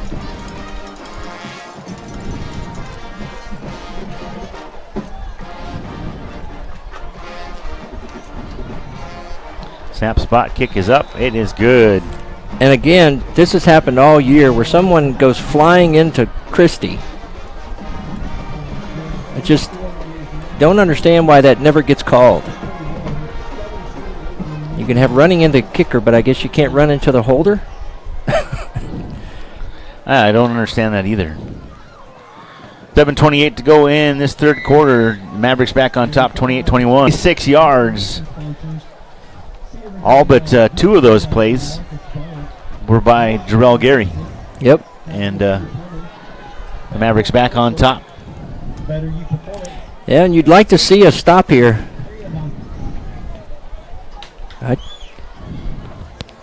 Once again, kick it out of the end zone or put it right at the edge. See if you can get him to bring it out and get a good stop. But kicking it out of the end zone certainly is best. So we are having technical difficulties. It's It's going in and out. So if you're with us, just hang in there. It'll come back up. Wilson to kick it off once again here in this third quarter. This one deep end over end. It'll go out the back of the end zone this time for a touchback. First and 10 for the Raiders, ball at the 25-yard line. 7:28 to go in the third quarter.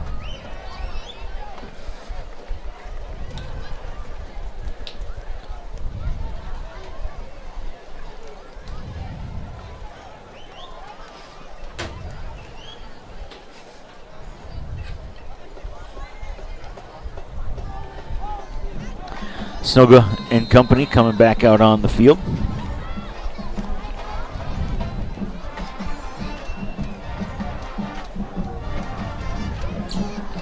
Two receivers to the near side. Receiver in motion, quick throw, far side, caught to the 30. Spinning around, gets caught from behind, but able to lean forward, gets a couple more. It'll be second down and short. Ball placed up at the 30, I believe 32-yard line. Gain of 7 on the play.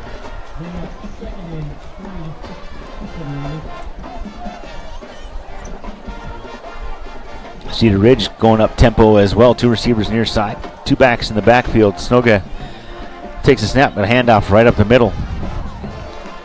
Up across the 35 to the 37-yard line. A first down and a gain of 5 for the Raiders. Yeah, they found something here on the blocking schemes on this defensive line. The defensive line needs to put their foot in the ground and not let themselves get moved. Hall in motion from the far side to the near side.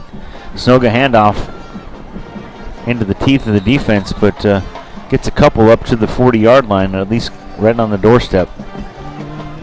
It'll be second down and 7.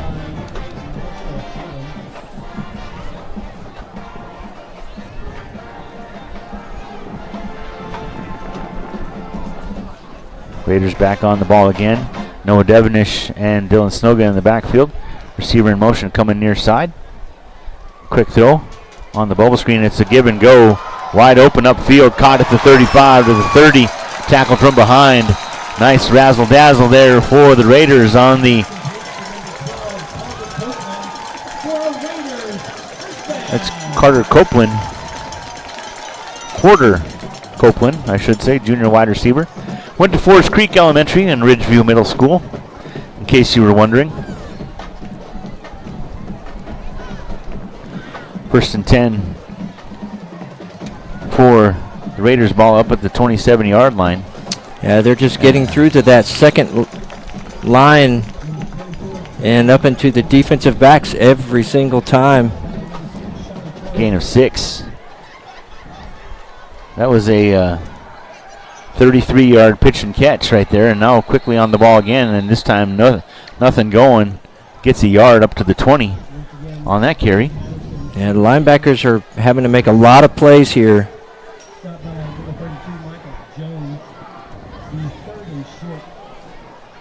Devonish checking in. Snoga checking out. Looks like they're going into an up-tempo Wildcat type formation.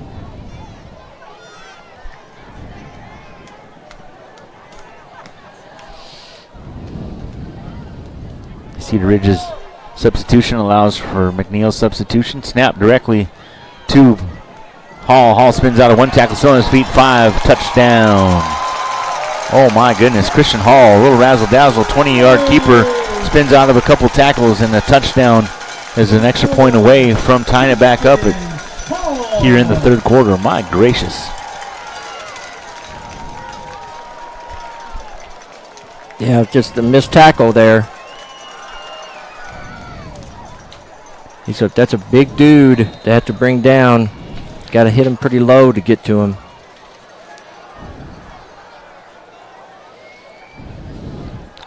I don't know if you remember Coach Leonard or not.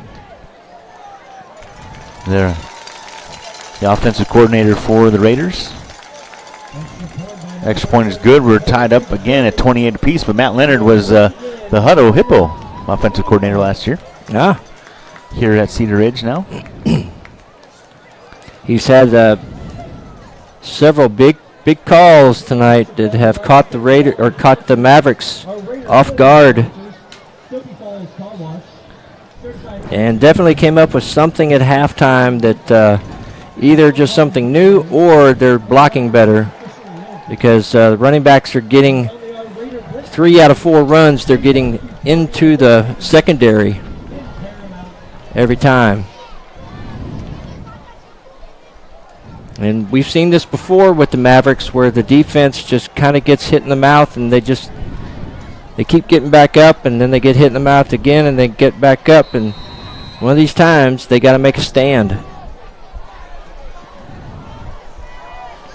And now it's back in the offense's hand to try to make a difference with 4:45 left in the third.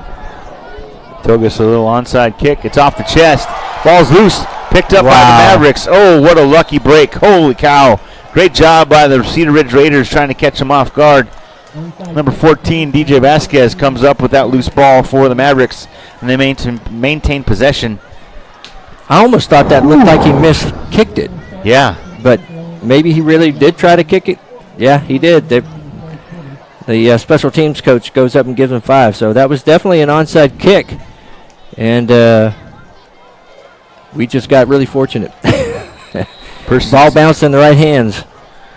Ball placed at the 44-yard line. Good field position. Again, lucky break for the Mavericks. Jarrell Gary takes the snap. He's going to hand off to Zylan Hall. Zylan Hall going to the right side. Gets the edge close to midfield. We'll see the mark where he stepped out. Steps out at the 47-yard line. A gain of 3 on the carry. Make that 4 to the 48. 2 receivers near side. 3 backs in the backfield. Flag on the play. Free play going to the far side. That's Perkins way over his head, incomplete. I wish we could have taken advantage of that. Yeah, no kidding. Good job by the McNeil Maverick offense getting those interior linemen on the Cedar Ridge Raider defensive line to jump. A 5-yard penalty. Should make it a 2nd and 1. So this is a play where you have some options, but first downs have come hard at sometimes. So we go to the 47 of Cedar Ridge. 2nd down and a yard, as Trey just mentioned. 2 receivers near side. Zach Christie at tight end, actually in the slot here to the near side. Snap Gary. Gary trying to get the edge, cuts back. Now goes to the outside, lowers his shoulder, gets across the 45 down to the 43-yard line. 1st and 10 for the Mavericks. A gain of 3 for Jarrell Gary. Yeah, I mean, with the way both offenses are playing and vice versa, how the defenses are playing, having long drives is certainly beneficial. Try to keep the other team's offense off the field. Down to 4 minutes remaining here in the third quarter. We're all tied up at 28 apiece. 2 receivers split to the far side. A high snap. Gary's got to go back and get it, looking to make something out of nothing. He's going to lose a whole bunch of yards right there. Oh, my goodness. He should have just thrown that. There were lots of guys out there because the entire, at least 9 of the Cedar Ridge guys went running back. Oh, my gosh. I just wish he'd have looked up, and he had a couple of guys he could have tried to get the ball to. But I'm sure he was a little panicked at that moment. A loss of 16 makes it 2nd and 26. Yikes. Yikes indeed. One play.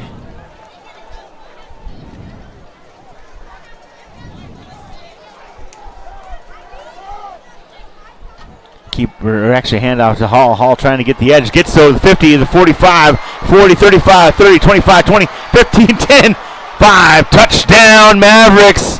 Zylan Hall. No laundry on the field. And 2nd and 26. Ain't no thing but a chicken wing as Zylan Hall gets the edge and scores. One play, as Trey Grubb just said. Wow. Grease lightning, baby. Woo, man.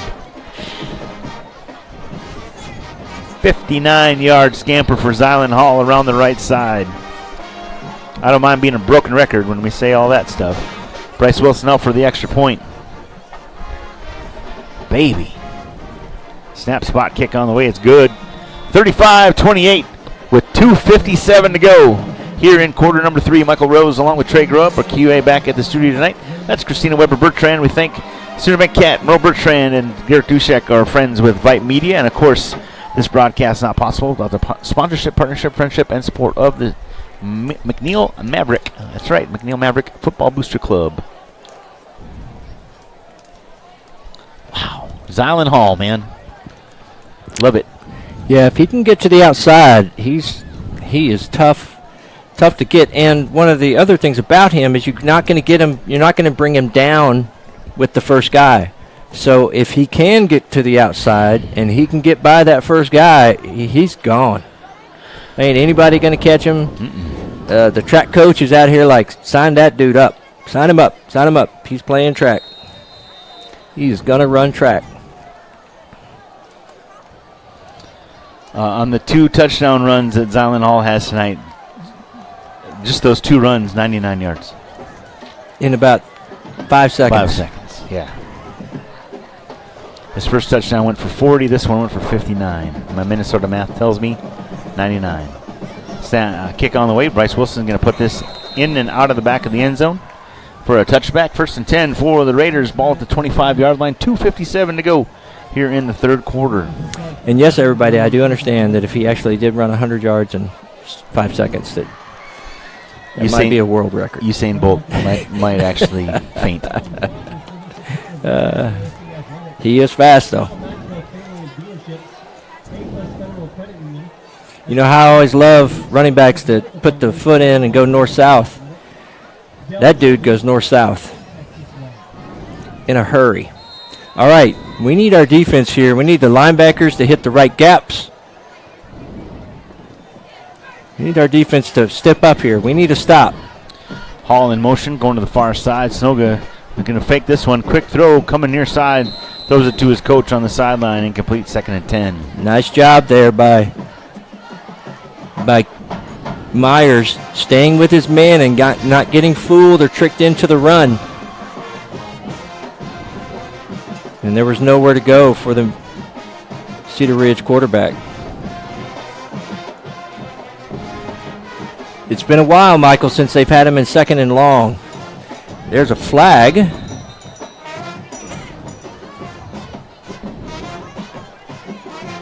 He's doing some kind of...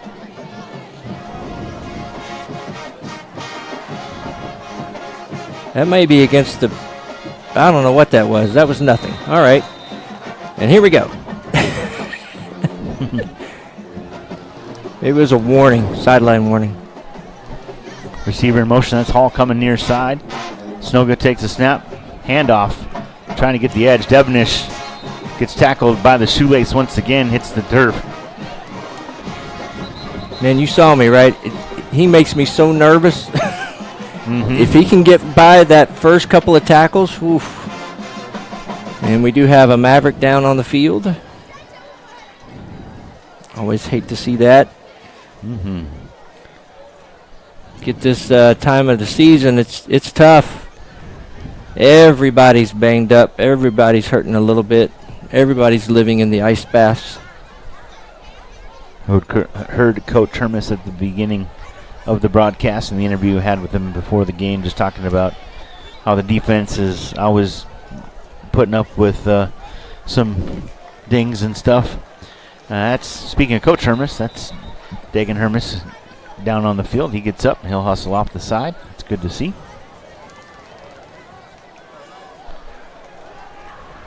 Can't tell you how hard that is as a head coach. There were many times where Dylan would get hurt, and it was just so hard to stay focused on whatever the team needed to do next.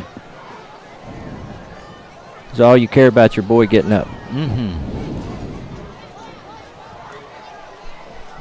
Two receivers near side, two receivers top of the screen. Get in there, get in there, get in there. Flushed out of the pocket. He'll take off running to the 30. Makes a move to the 35. Still on his feet to the 40. Cuts back to the outside on the 45 to the midfield stripe. Pushed out of bounds as he gets into McNeil territory. Up to the 48-yard line and down he goes. Yeah, Jones got back there, and he pushed him out to the left side, but there was nobody there. No linebackers, no defensive backs. Just unfortunate there. Scramble gets a huge play. Gain of 24 on the carry for the quarterback on the keeper, 3 receivers near side.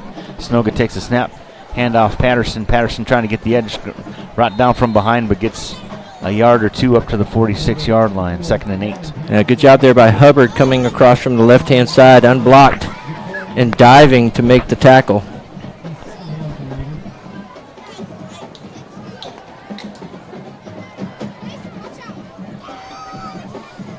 Michael and I both guzzling water to try to get through the allergy for the rest of the evening. 2 receivers near side, 1 to the top of the screen. Snoga takes snap, quick throw. It's incomplete. Good alert play there. Number 21, Johnny McFarland, scooping that up just in case it was a backward pass, and they'll say incomplete. It'll be 3rd down. And again here, a 3rd down, a shot at trying to make a play here. They have Christie on the outside. They've got Taylor over here. Try to take away the wide receiver threats.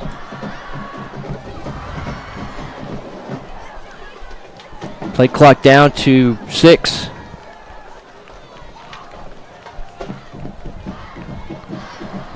Under center, Daigle, handoff Hall, making a couple moves, gets tripped up, dropped close to the 40. He'll be marked down at the 41-yard line. Why did they stop the clock? Stop the clock, yeah, exactly.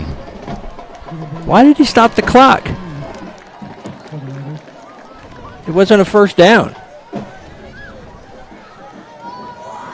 What in the world? That was, I almost said it. Whew. I almost said it.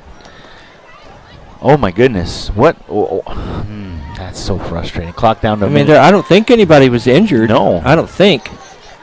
That was.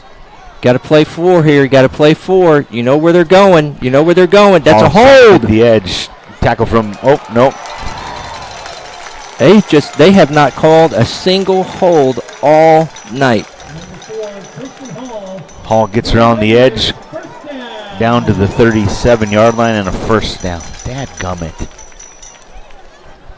And that stopping the clock was really weird. It was, too. And the fact, like you said, no holds tonight. That was egregious. That was glaringly obvious on the edge right there. My goodness. 1st and 10 for the Raiders. Ball at the 37-yard line. I mean, the good news is they're not calling it on us either. So, I guess. Snoga's going to keep this. Oh, no, it is a handoff. It's Devonish trying to get around the edge. Tackle from behind as he gets down across the 35 to the 33-yard line. Yeah, that's one of the things our guys need to work on is their angles when they're coming in like that. When you're coming in from the wide side and you're trying to keep the play on the inside, you really do. You got to be careful of going too much at an angle toward the backfield. Looks like they're going to let the clock run here to the end of the 3rd quarter. Not a lot of urgency.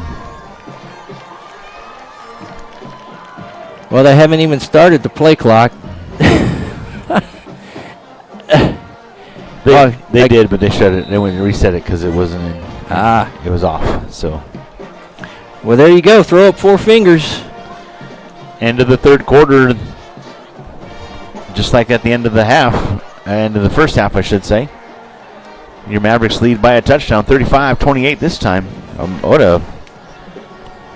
That was weird track meet. Weird kind of 3rd quarter it was. Yep.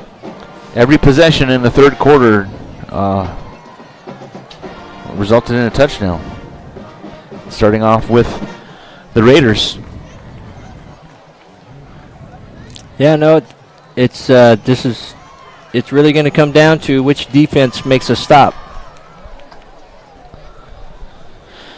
We have a final out there in Hutto. Okay. Everybody in the district has a loss now. Oh. Vandy, 44, Hutto, 34. Oh, my. So that drops Hutto to 5-1, Vandy to 5-1.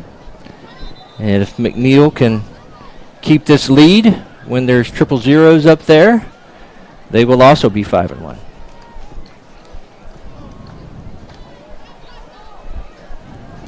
And possibly they play Manor next week, and then a huge game out at Hutto. Or I don't know if it's out at Hutto or if it's here. But it's against Hutto. All right, boys, time for the defense to step up here. Handoff hit immediately. No gain on the play. Nice job. There it was. Stepping up. Devenish on the carry. And the Mavericks lay a lick into him. Yeah, Holland right there splitting the gap and getting up in the middle there. But that's also one of the things that's made the trick plays work, is the linebackers being super aggressive.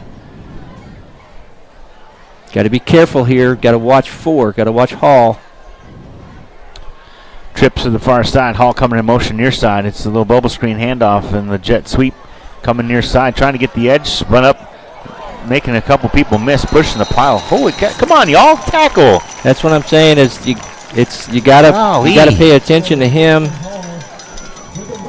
All the way down to the 23-yard line, 1st and 10. They had him. They had him with about a 4-yard times. game, and just couldn't bring him down. 1st and 10 from the 23. Handoff Devenish. Cuts back now to the outside on the right side. Good run there. Another 10-yard gain for the Raiders all the way to the 13 and a 1st down. Yeah, he is extremely shifty and able to make a couple of guys miss there. And on defense, you really just have to sort of right now. You gotta stiffen up. You really gotta stand up to this and make them either go for it on a 4th or kick a field goal. Hall in motion. Handoff Devenish. Devenish spun around. It's a good start. Stood up, still on his feet. Dude, you got to tackle him. He's upset with himself for not bringing him down because he got the whistle blown, but Devenish still got it out of his grasp. It's so hard with great running backs. You just cannot tackle them up high. Two backs in the backfield for the Raiders. 2nd down from the 12. Snoger rolling out, looking into the end zone. Too much on it. Boy, he had it. They completely tricked McNeil there. The defensive backs came up expecting run and just left it wide open in the back there. And now you see Christie out there now, Taylor out there. I'm a little surprised Perkins is not back there as a safety. Well, that might be him over on the other side over there. Boy, this is a big down, Michael. It is. 3rd down and 9 from the 12-yard line. This bubble screen to the wide receivers has worked every time they've run it. Snoger dropping back, looking to throw. Great play. Incomplete. Oh, no, they're going to say he caught it, but the ball squirted loose at the end. Is that dropped or is that caught? I think they're saying it. Yeah, I'm pretty sure they're saying he caught it. But this makes it 4th down and 6.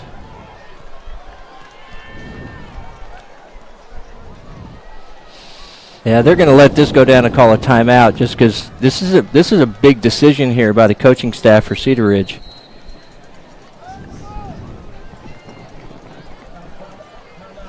Timeout called on the field. 9:36 to go in the ball game. It's 4th down upcoming here after this timeout for the Raiders. Yeah, I mean with 9 minutes and 36 seconds left in the game, most teams would just take the points. You know, but every single time someone's had the ball, they've scored a touchdown. So if you're Cedar Ridge, you're thinking, well, 3 points is great, but McNeil's probably going to go down and get a touchdown and make this a 2-score game. Right. And you have beat them with a trick play every time. So if you're McNeil, you got to tell your guys everybody has to be disciplined. You got to watch your guy. You got to do your job. Don't watch the quarterback, pay attention to where the ball's at. As you can see, they got Christie out there. They got Taylor out there. Perkins is out there. This is a time where you want somebody to make a play here. They're going to spread them out wide. Where's Hall? 3 receivers near side. Snap. Snoga dropping straight back. Hit as he throws into the end zone. Incomplete. Oh, my goodness. Snoga got licked. His hat came flying off. And a legal hit, too. Yeah, it was. Great job by Coach Hermes drawing up the blitz at the right time. Untouched. Into the grill. The chest. Yeah, that was Snoga, and he threw it haplessly into the end zone to nobody. Yeah, that was Jones. Now, if you're Cedar Ridge, you probably did that because you thought your defense could come out here and get a stop. So, if you're McNeil, a 91-yard drive would that even just end in a field goal. But now they're going into the wind, so you're not going to get a 48-yard field goal. That wind is still blowing pretty hard out there. Gary takes the snap. He's going to take off running. Gets the edge. Up to the 20. Still on his feet to the 25, to the 30, 35, 40. Still on his feet, pushed out of bounds. Up the far sideline he goes in a huge run. Let's go.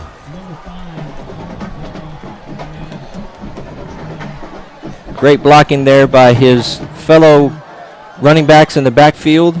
That was from the 9, correct? Yes, it was.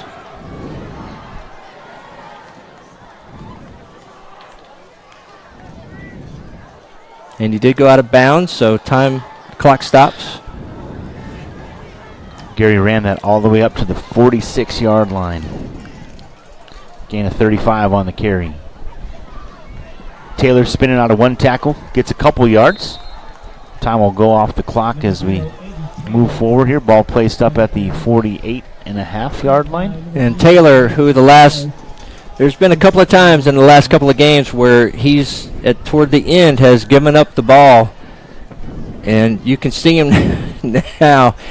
He's got two hands on that ball, holding it like it's an egg.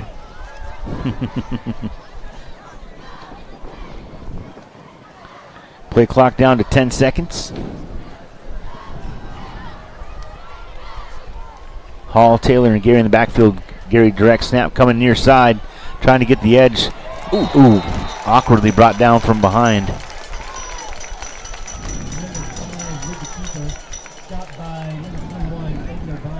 Again, I would love to see them kind of try to throw a wrinkle, try to throw something at him with some kind of misdirection. Like on a play like that, since he can throw the ball, have him run out and do a quick throw out to Christie. Exactly. Speaking of Christie, man-to-man at the moment. 3 receivers split to the far side. Christie, Taylor, and I believe Perkins are out there. But for this to work, though, you got to have time to throw the ball. Zalin Hall in the backfield. Quick throw. Ball tipped in the air, incomplete. Well, and that wasn't going to be a first down anyway. A quick little bubble screen out there to Gary with no blockers. But you flipped the field. You kept him out. Yeah. Yeah, he would have been. He didn't have a whole lot of room to do much of anything at that point. So at this time, you got to have a good snap. It was almost blocked the last time they punted. Therese Harrison back deep. Bryce Wilson to punt. Puts this one high in the air, end over end. It's going to take a nice hop. It'll go sideways out of bounds right about the 20-yard line. What a great punt. There we go. 1st and 10 for the Raiders. Ball at the 20-yard line. Nice job by Bryce Wilson. The only downside you certainly flipped the field, but the only downside is you only took about 2 minutes off the clock. Yeah. 7:42 to go here in the ball game. A one score lead here, 35-28. Just can't give up the big play. Got to make them earn it. They go ahead and bring Gary and Christie out now. Handoff Devenish trying to get the edge up to the 25, to the 30, still on his feet. Brought down from behind. Across the 30 up to the 34-yard line, a gain of 14 on first down.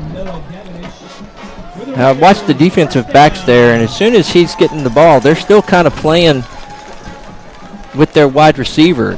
They've got to attack. They've got to attack that ball carrier. And trust their safety to get him if he actually throws the ball. Handoff Devenish, cuts back one way, now goes the other.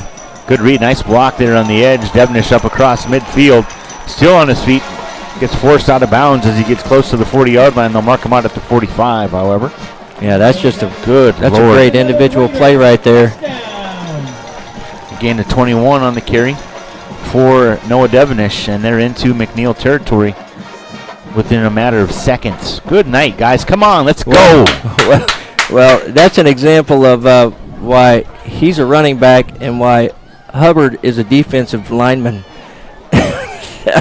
Hubbard didn't stand a chance. Nope. And the wide receiver over there with Christie just did a great job of blocking. Yeah, totally. It was a great effort there. Snoga, quick throw, incomplete, or is it fumble? Yeah, but that's just Tough to call there. Yeah, great play though. Coming up, the defensive back coming up and breaking the block and being able to get in there and sort of disrupt things. Even if he'd have caught it, it would have actually been a loss.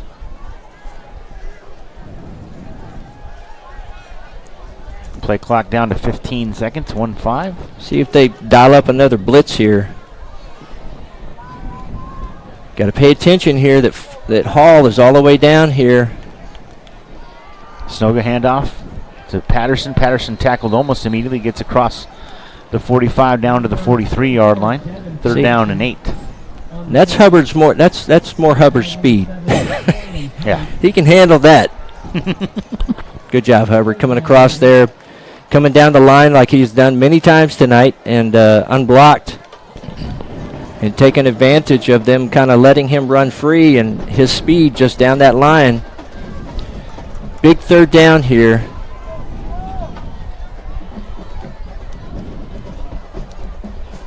Snoga on third down, quick throw. Oh, nice job. What a great catch. Just over the outstretched arm of the defender. Dadgummit. Yeah, that would have been a great time for a blitz. He just had just enough time to be able to get that off. It was just a straight run up the seam. Gain of 18. It's 1st and 10 at the 25-yard line. But again, you just got to, they're not in the end zone. You got to keep them out of the end zone.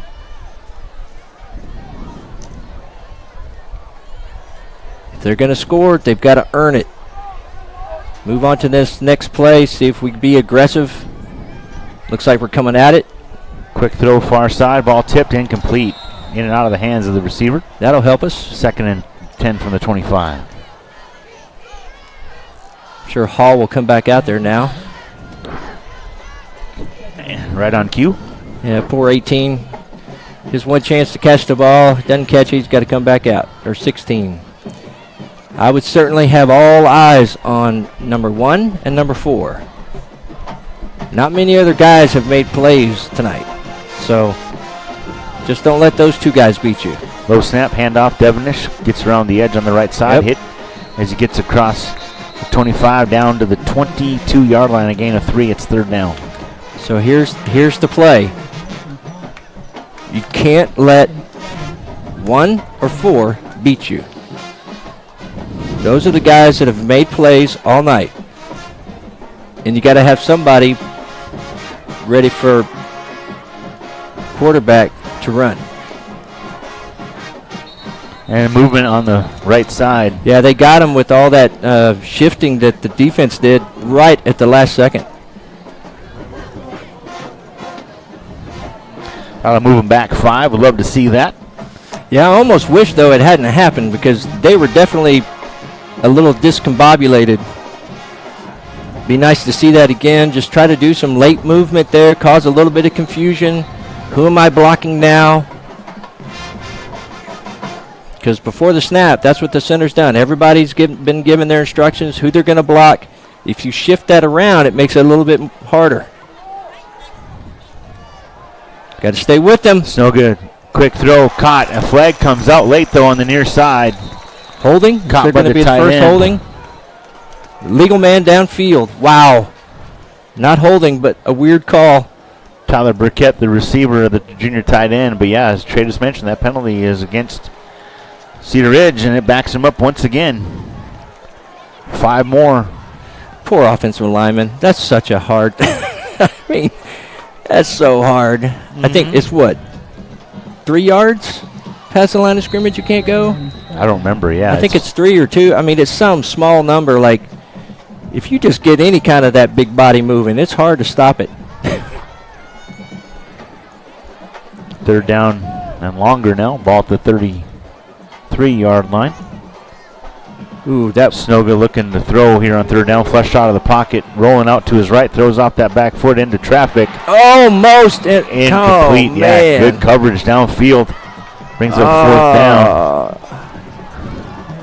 That was Sean Crow right there in coverage. Almost got the takeaway right there. He should have. I think they're going to try to kick a field goal.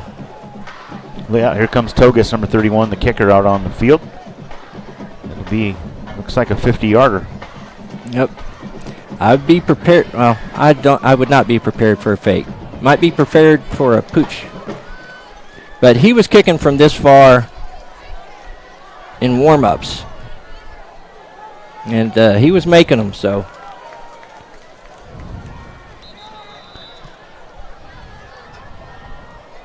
Whistles before the kick, so that's why you didn't hear anything from me. I have no idea if that was good or not. Wow, wow, wow, wow. Now it's a 55-yard field goal.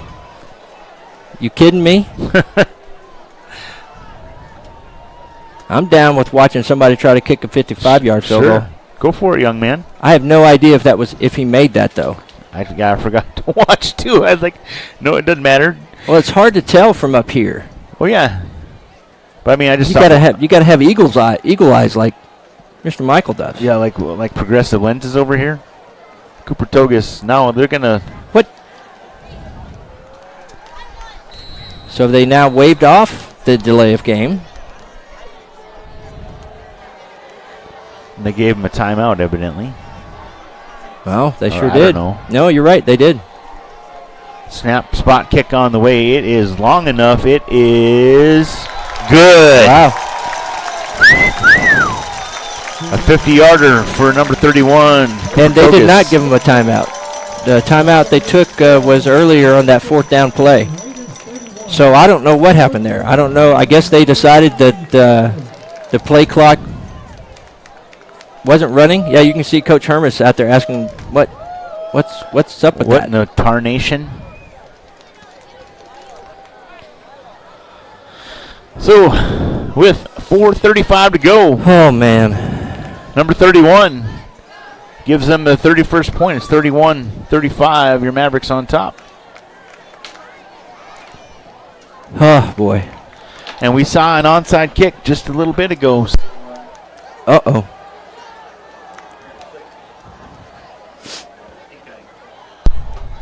There we go. There we go. Whoops. Oopsie. Did you hear that click too? I did. My bad. We lost Michael for a little bit there. So I would imagine they will kick it deep here. Don't give us a chance at all. Well, we're playing this like it's an onside kick. Exactly. 4:30. Yeah. I can't imagine they will onside kick this. With 4:35 left?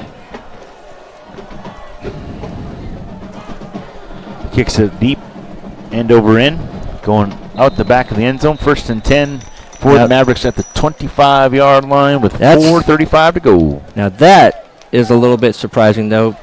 They had they had 10 guys up within 10 yards of the kicker. When a kicker sees something like that, I think the coach is talking to him. When the kicker sees something like that, you just do a little pooch kick because everybody's trying to run backwards to go get it. I think definitely that was somewhat of a gift to the Mavericks, and see if they can take advantage of having really good field position to start off here. And they come out. Calvin Cervini at quarterback. Yeah. They don't come out with the... Gary and Perkins split wide to the outside. Nobody here to the near side. Gary in motion coming near side. Cervini takes the snap. It's going to be a handoff. Being pursued as Taylor gets tackled from behind. No gain on the play. Not even give him a yard. That's rude. That was a really good play by Sears there. So that would probably at least have been a first down. 2nd and 10 for the Mavericks at the 25-yard line. Yeah, Cervini goes off now. We got to get a good chunk of yards here. Gary takes a snap, handoff. Hall gets around the edge, follows a couple blockers, gets up the far sideline, steps out of bounds. Yeah, I would have liked to have seen him stay in bounds there. Ball at the 32-yard line. Clock stops inside 4 with 3:57. Yeah, I would have liked to have seen him plant that foot and just try to get as many yards as he can up the field. Clock stops. 3rd and 3 now. Gain of 7 on the carry for Zylan Hall. Let's go, offensive line.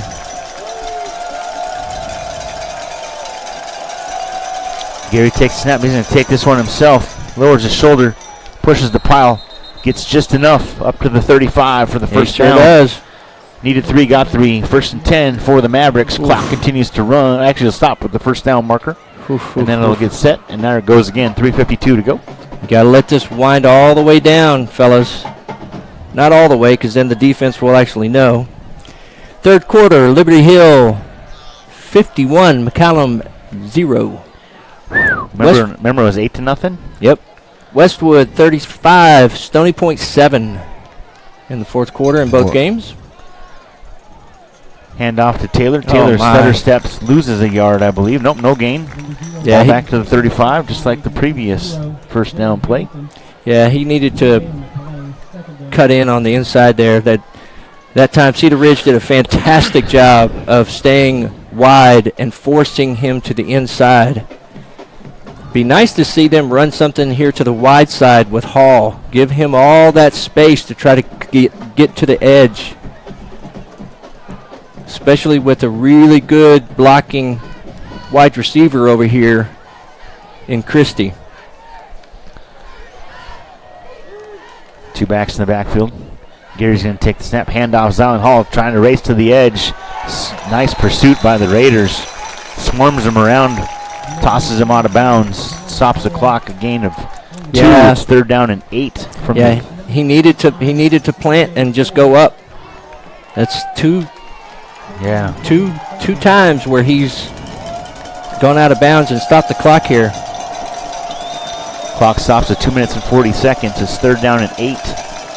Go, let's go. We got one guy out there. Perkins has man-to-man coverage. Nobody's out there. Snap. Gary going to hand it off to Taylor. Taylor gets the edge. Still on his feet to midfield. Lowers his shoulder. Gets tackled from behind as he gets into Cedar Ridge territory all the way up to the 43-yard line. And that time, so he did exactly what I was talking about, though. Nobody over there. Yeah. And so at least running the ball to that side gave him all of that space. And good job by Perkins, who was out there, spread out there to lay a block out there and create a little zone. 1st and 10, a gain of 20 on the carry. Yeah, I would think you need to probably get another 15 yards to give Wilson a decent shot at it with this wind. Gary takes the snap himself, trying to get around the edge. Jumps over a couple people and soars out of bounds. Man, Clock stop. Actually, they're going to keep it running to the 2-minute timeout anyways. Yeah. Clock stops at 2 minutes. Ball down to the 38-yard line, I should say. Whew. Gain of 5 on that leap. by Jarrell Gary. We need a touchdown. Just gonna have to take my heart medicine. Sure. I mean, These guys. we need we need the crash card up here. Oh, they put 5 seconds back on the clock. Yeah, he went out of bounds. All right. So never mind. It's cute that you took a timeout, but everybody back on the field. But I mean, yeah, he did give everybody a timeout. But I mean, guys, you can't go out of bounds. Exactly. Now you can, because it's going to stop anyway. It don't matter none. Gary's gonna take the snap again. Lowers his job. shoulder, pushes Yeah. the pile, gets up That's what I'm talking about right there. down to the 35-yard line, a gain of 3. Excuse me. I'm very proud of myself. I think that's the first time I've coughed on the air tonight. Good job. Thank you. Now it's the 2-minute timeout. We did a little dress rehearsal there 5 seconds ago. 3rd down and 2 yards to go after this 2-minute timeout. Yeah, that was kind of funny that they didn't go tell the teams. Yeah. There's like, well, they both get a free timeout. What the heck? If you recall, at this very same stadium 2 weeks ago, Jarrell Gary on the near side tried that jumping over thing and wound up going Yes, all the way to sir. the house on leaping over a couple defenders, cutting back to the middle. Christina, heart meds, LOL. See, our QA. I wonder how. God bless all of our other friends who have done QA for us. Shane and Les and everybody else. Skylar and Rosie, etc. But yeah, I don't think Christina is. We're vibing. We vibe all the time. Sure do. We are a vibing crew. Love that you listen. 3rd and 2, and they bring out, wow. Cervini, handoff. Gary, this time he jumps over the pile.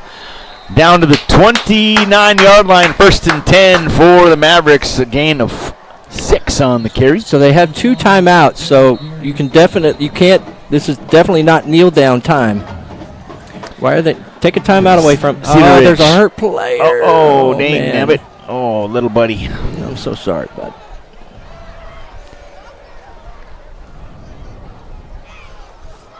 All right, so what was the water tower thing that I completely missed?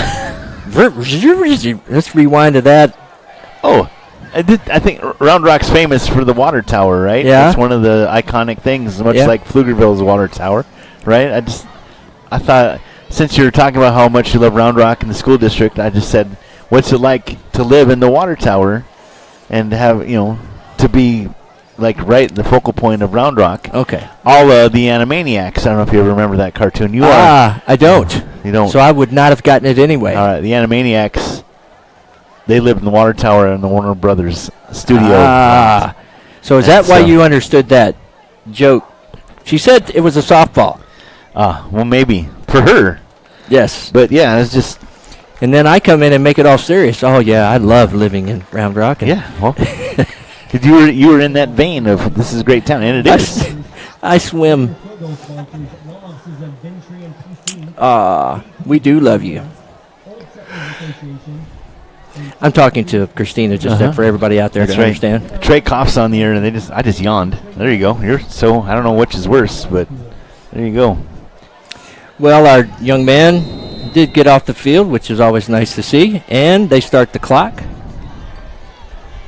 So let this go all the way down. I'm surprised they're not going to call a timeout. They probably will on 2nd down, would be my guess. No reason to do. Play clock at 10. I still always hate the fact that this is in shotgun or pistol. From the pistol, handoff. Jarrell Gary pushes the pile. Oh my Dives gosh! forward, hang on to that ball, son. Oh, You're gonna do all that Lord. extra antics. Lord. Down to the 20-yard line. It'll be 2nd and a yard. Okay. Gain of 9 for Jarrell.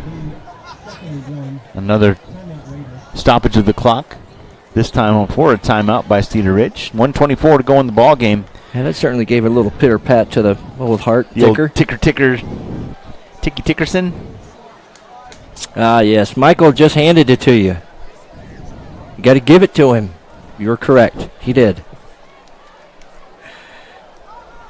Living in the water tower. Now, if you'd have said, hey, what's it like being Jimi Hendrix in the water tower in Round Rock? I would have said all along the watchtower, even though that's not a water tower. But that's where I would have gone with that. Did you ever see that 70s show? I did. Love that show. Remember when they'd hang out at the water tower? Yeah. Yeah, see that? Love that. Yeah.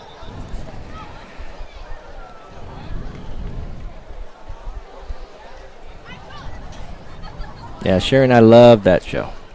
The mom is she's just so good. I worked Kitty? I worked in youth ministry for many years, 25 years, and one of my coworkers for about 8 of those years. Her name was Chris, and she laughed just like Kitty Foreman. You can take a knee here, right?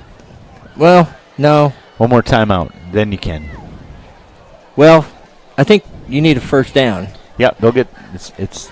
You got to get the first down here.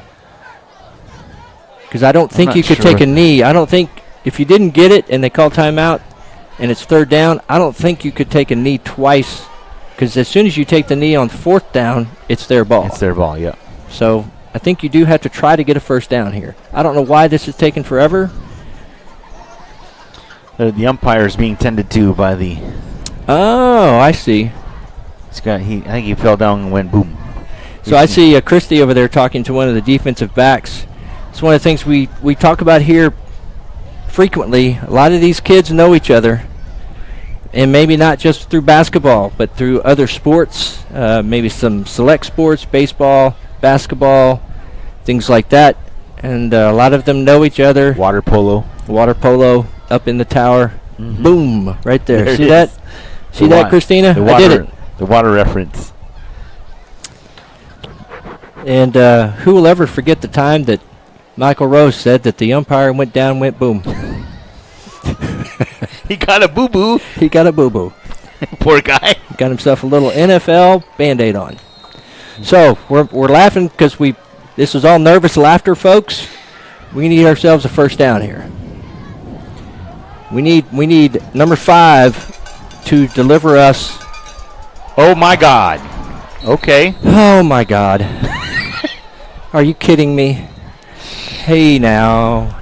Another bad Hey snap, now. and Cervini wisely falls on it, but a big loss. Hey now. Well, Hey second now. and 1 becomes 3rd and 8. Hey now. Hey now. Gummit, kids. Oh boy. I bet you Hermes just dropped to a knee. Just like, oh boy. But Come on. again, resilient. No reason to do anything silly here because you're possibly gonna get a field goal out of it. Mm-hmm. At minimum. So yeah, the McNeil coach is next to us like, let's go. Let's go. So I think that you get it to number 5. You get it to the guy that's put the team on his shoulders so many times. As a matter of fact, I'm really surprised that Cervini's still out there. Yep. I would have run the Wildcat with him under center, or not under center. Sorry, but the handoff, all kinds of things can go wrong. So, but you do what the kids are comfortable with. 3rd down, handoff. Yeah, there was no way that was going to work. And a loss of 2 or 3. Make that 3 back to the 30-yard line. Makes it 4th down.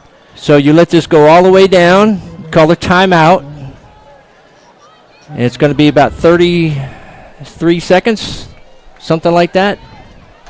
It looks like they're going to go for it. No, they're not going to kick a field goal? No way. I don't know why they wouldn't kick and get points. No, they're not going to do this, are they? It's No. It's 4th and 11. No. Play clock down to 10 seconds. Oh, my gosh. You got him. No, you didn't get him. Okay, so they're just trying to draw him off. Call your timeout. Oh, my Lord. Hermes, what are you doing to me? Man. Waited till 1 second left, called the timeout. Oh, my Lord. Game clock down to 34 seconds. Can we please put a sign up on the window and say, please stop doing that to our hearts? Yeah. Kick a field goal. Put Kill it in the leg of your all-district There's no way he's not all There day. he Well, is. we've seen the guy just kick a 50-yarder. Number 1 right there.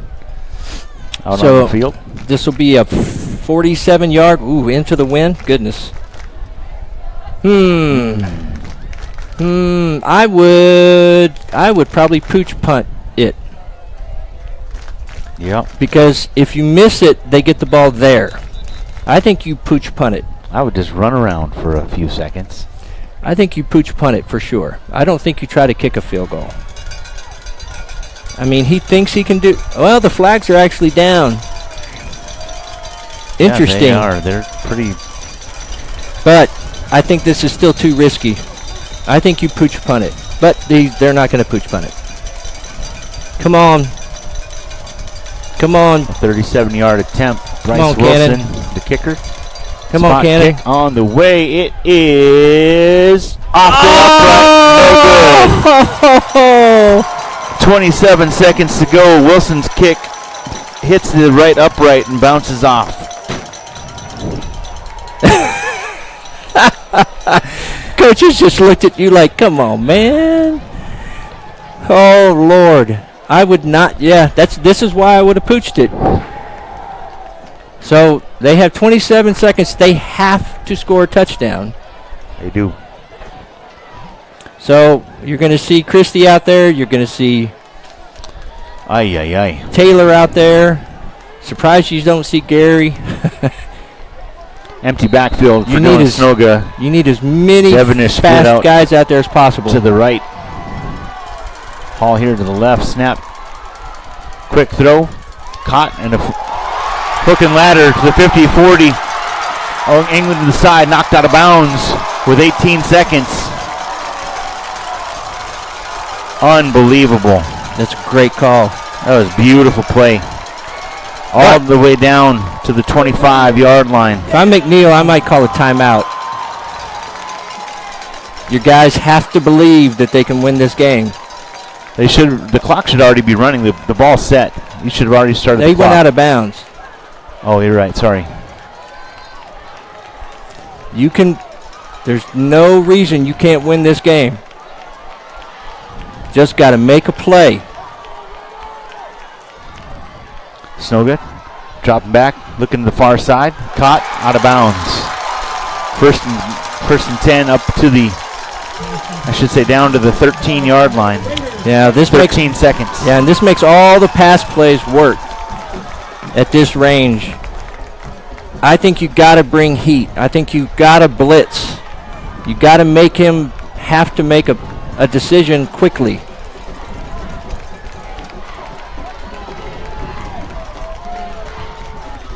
Low snap, and the play stops. False start. False They'll back start. them up.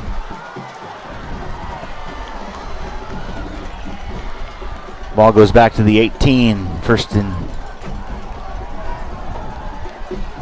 15 now from the 18-yard line.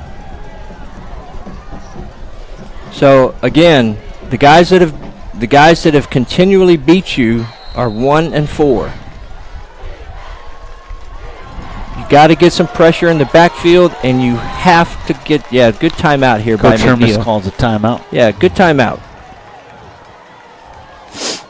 13 seconds to go. Ball moved back to the 18. It's first and 15. Golly gee willikers. No, if you like football, it's been pretty good here. Amaze balls. That's My just Lord. great calls tonight by Cedar Ridge offensive coordinator. We mentioned that we worked with him last year Last year, yeah. at Hutto. Very creative. Yep. But Mr. Hermes needs to come up with something here. 13 seconds on the play clock. That did push them out a little bit in terms of making a pass play easier. Everybody on your feet. This is going to make it a little harder. See if they can get some pressure in there. There he goes. Snoga Got lots looking of to throw it time. into the end zone. Did he catch it? With one hand? He sure did. Oh my God, what a great catch. Holy cow, he caught that with one hand. Touchdown, Cedar Ridge. What a heartbreaker 8 seconds to go in the dadgum game. My goodness. Holy cow. Jake McGill, senior wide receiver. Holy Lord. Holy Lord. Sacre bleu. Yep. Snap spot kick is up. It is good. 38-35 with 8 seconds in the ball game.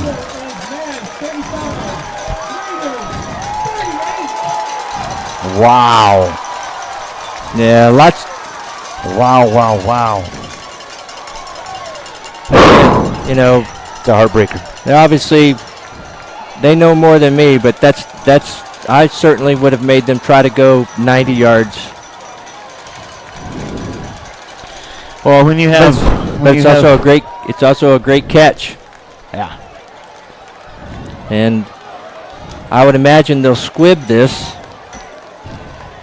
There's only one thing can beat you here if you're Cedar Ridge, and that's a kick return. Because if you catch it back there, you're not going to be able to run it up far enough to where you would get a shot at a field goal. So I certainly wouldn't kick it deep. I would make them have to get the ball. Because if you kick it deep, then they'll have a shot at throwing the ball. Like you said, a heartbreaker. And it was somebody else, one number 1, one number 4. Somebody stepped up. Deep kick Interesting. into the end zone. 8 seconds to go. 1 timeout remaining for the Mavericks, 75 yards. Ball first and 10. Their own 25-yard line. 8 seconds remaining in the ball game. And so now kicking that field goal when we questioned whether or not they should try to do it and why there wasn't a delay of game call. But their kicker kicking a 50-yard field goal. You know, it wasn't too long ago that Mr. Wilson kicked a 48-yarder. Right. So this right here is, you might be able to throw a quick out and get out of bounds in a couple of seconds, but really you're just trying to throw it deep and maybe get a defensive penalty, something along those lines.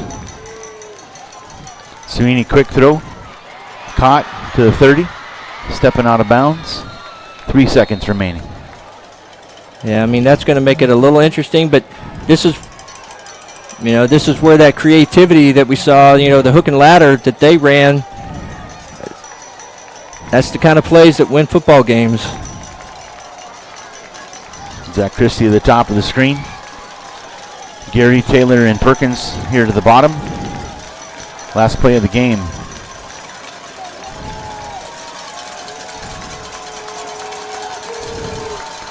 Sweeney, quick throw. Gary with the catch to the 40, 45, jumps over 1, and that's the ball game. Oh, my God. Raiders win!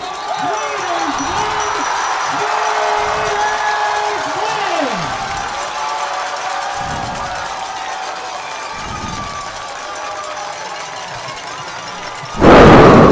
Well, that's a tough loss. Great game by Cedar Ridge. Hats off to the coaching staff. They called a heck of a game. Timely plays. And this is a tie ball game if not for the right crossbar. Yeah. Yeah, we're heading to overtime right now. Damn. So that puts Hutto, and I think that drops us down to 4th place if I'm not mistaken, because that would mean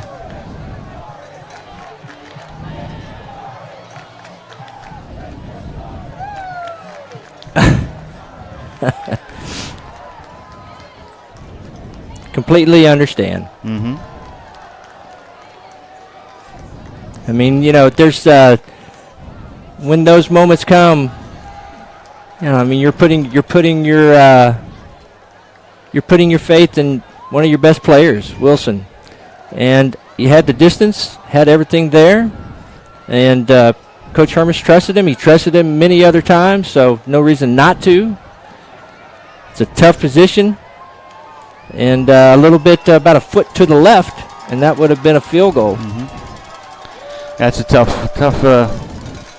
road to hoe, that's for sure. And yeah, big victory for Cedar Ridge, and that's a heartbreaker, as I said.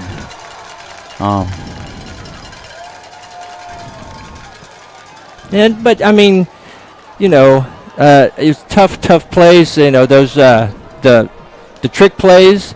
Sometimes they work, sometimes they don't. This time they did, and just was a tough spot. I mean, they're not even in this game without the play of the team. The great job by the coaching staff. Great job by the coaching staff for both. This was a great football game. Mm-hmm. It was a fun one to call. Yeah. Tough when your favorite team doesn't come out on top. That's all. Yeah, and when I say things like what I would have called or I'm surprised by, it is certainly not a criticism of the football team. Truly not. They're making the best plays and best calls down there. They know the players better.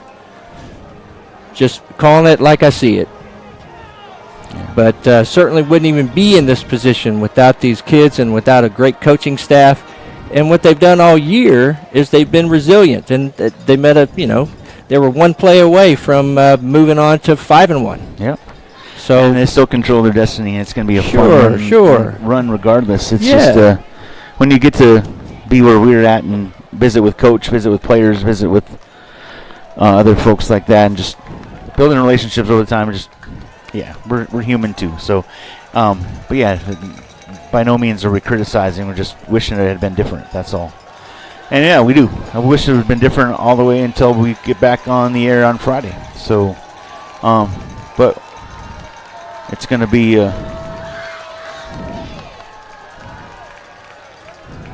Yeah, I mean, everything's right in front of them. As we talked about earlier, one win. They're in the playoffs. They're still in it for the district as well, and they scored 35 points. So this game was right there, and it's just one of those games where the ball hits the goalpost. I said that I would have probably pooched it, but they almost made the field goal. So just my 2 cents. Hindsight's 20/20. Certainly wherever you're looking at it, whatever angle. So. But I certainly apologize if it came across any other negative way of the kids or the coaching staff. That's not who we are. We certainly believe in this group. We believe in the coaches. We believe in the kids. And they almost pulled it out, just one play away from it. They've pulled it out in other games, and this team has been extremely resilient all year long. And so moving into next week, this week they tried to show up and go 1-0. They're going to leave 0-1, but next week they're going to have the same goals of being 1-0. So, and they'll do the same thing the week after that, and do the same thing the week after that, because he's building a culture of kids that react to adversity, who can overcome adversity, and this will be another opportunity for them to overcome that adversity. Absolutely. And they will respond to that just like they have all year long. But a heartbreaker, as you mentioned, just a heartbreaker. You can see the kids sitting down over there. It's just a tough loss. This game can be so exciting and so tough at times, but you never win and lose. You win and learn, and they'll just like they always do. They'll get into the film room. They'll learn from it. They'll get better for it, and just a few more ticks on the clock.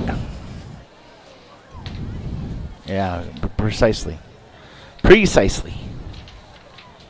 What an amazing game, though. My gosh. Yep. Next week they go play Manor, and they'll have an opportunity to get back on the winning side of things. got a week to get some practice in, to get healthy, and put this one behind you. It'll be hard to put you behind you this right this minute, but it'll definitely get it behind us when they start practicing in the next few weeks or the next few days. Mm-hmm. 'Tis true. 'Tis very true.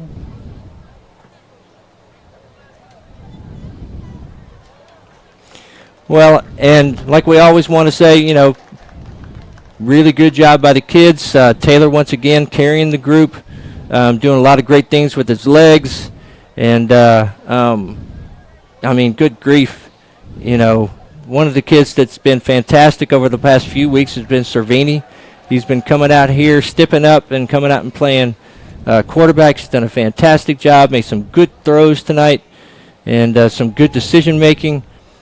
And they will come back, and they'll be better for it. That is for darn sure.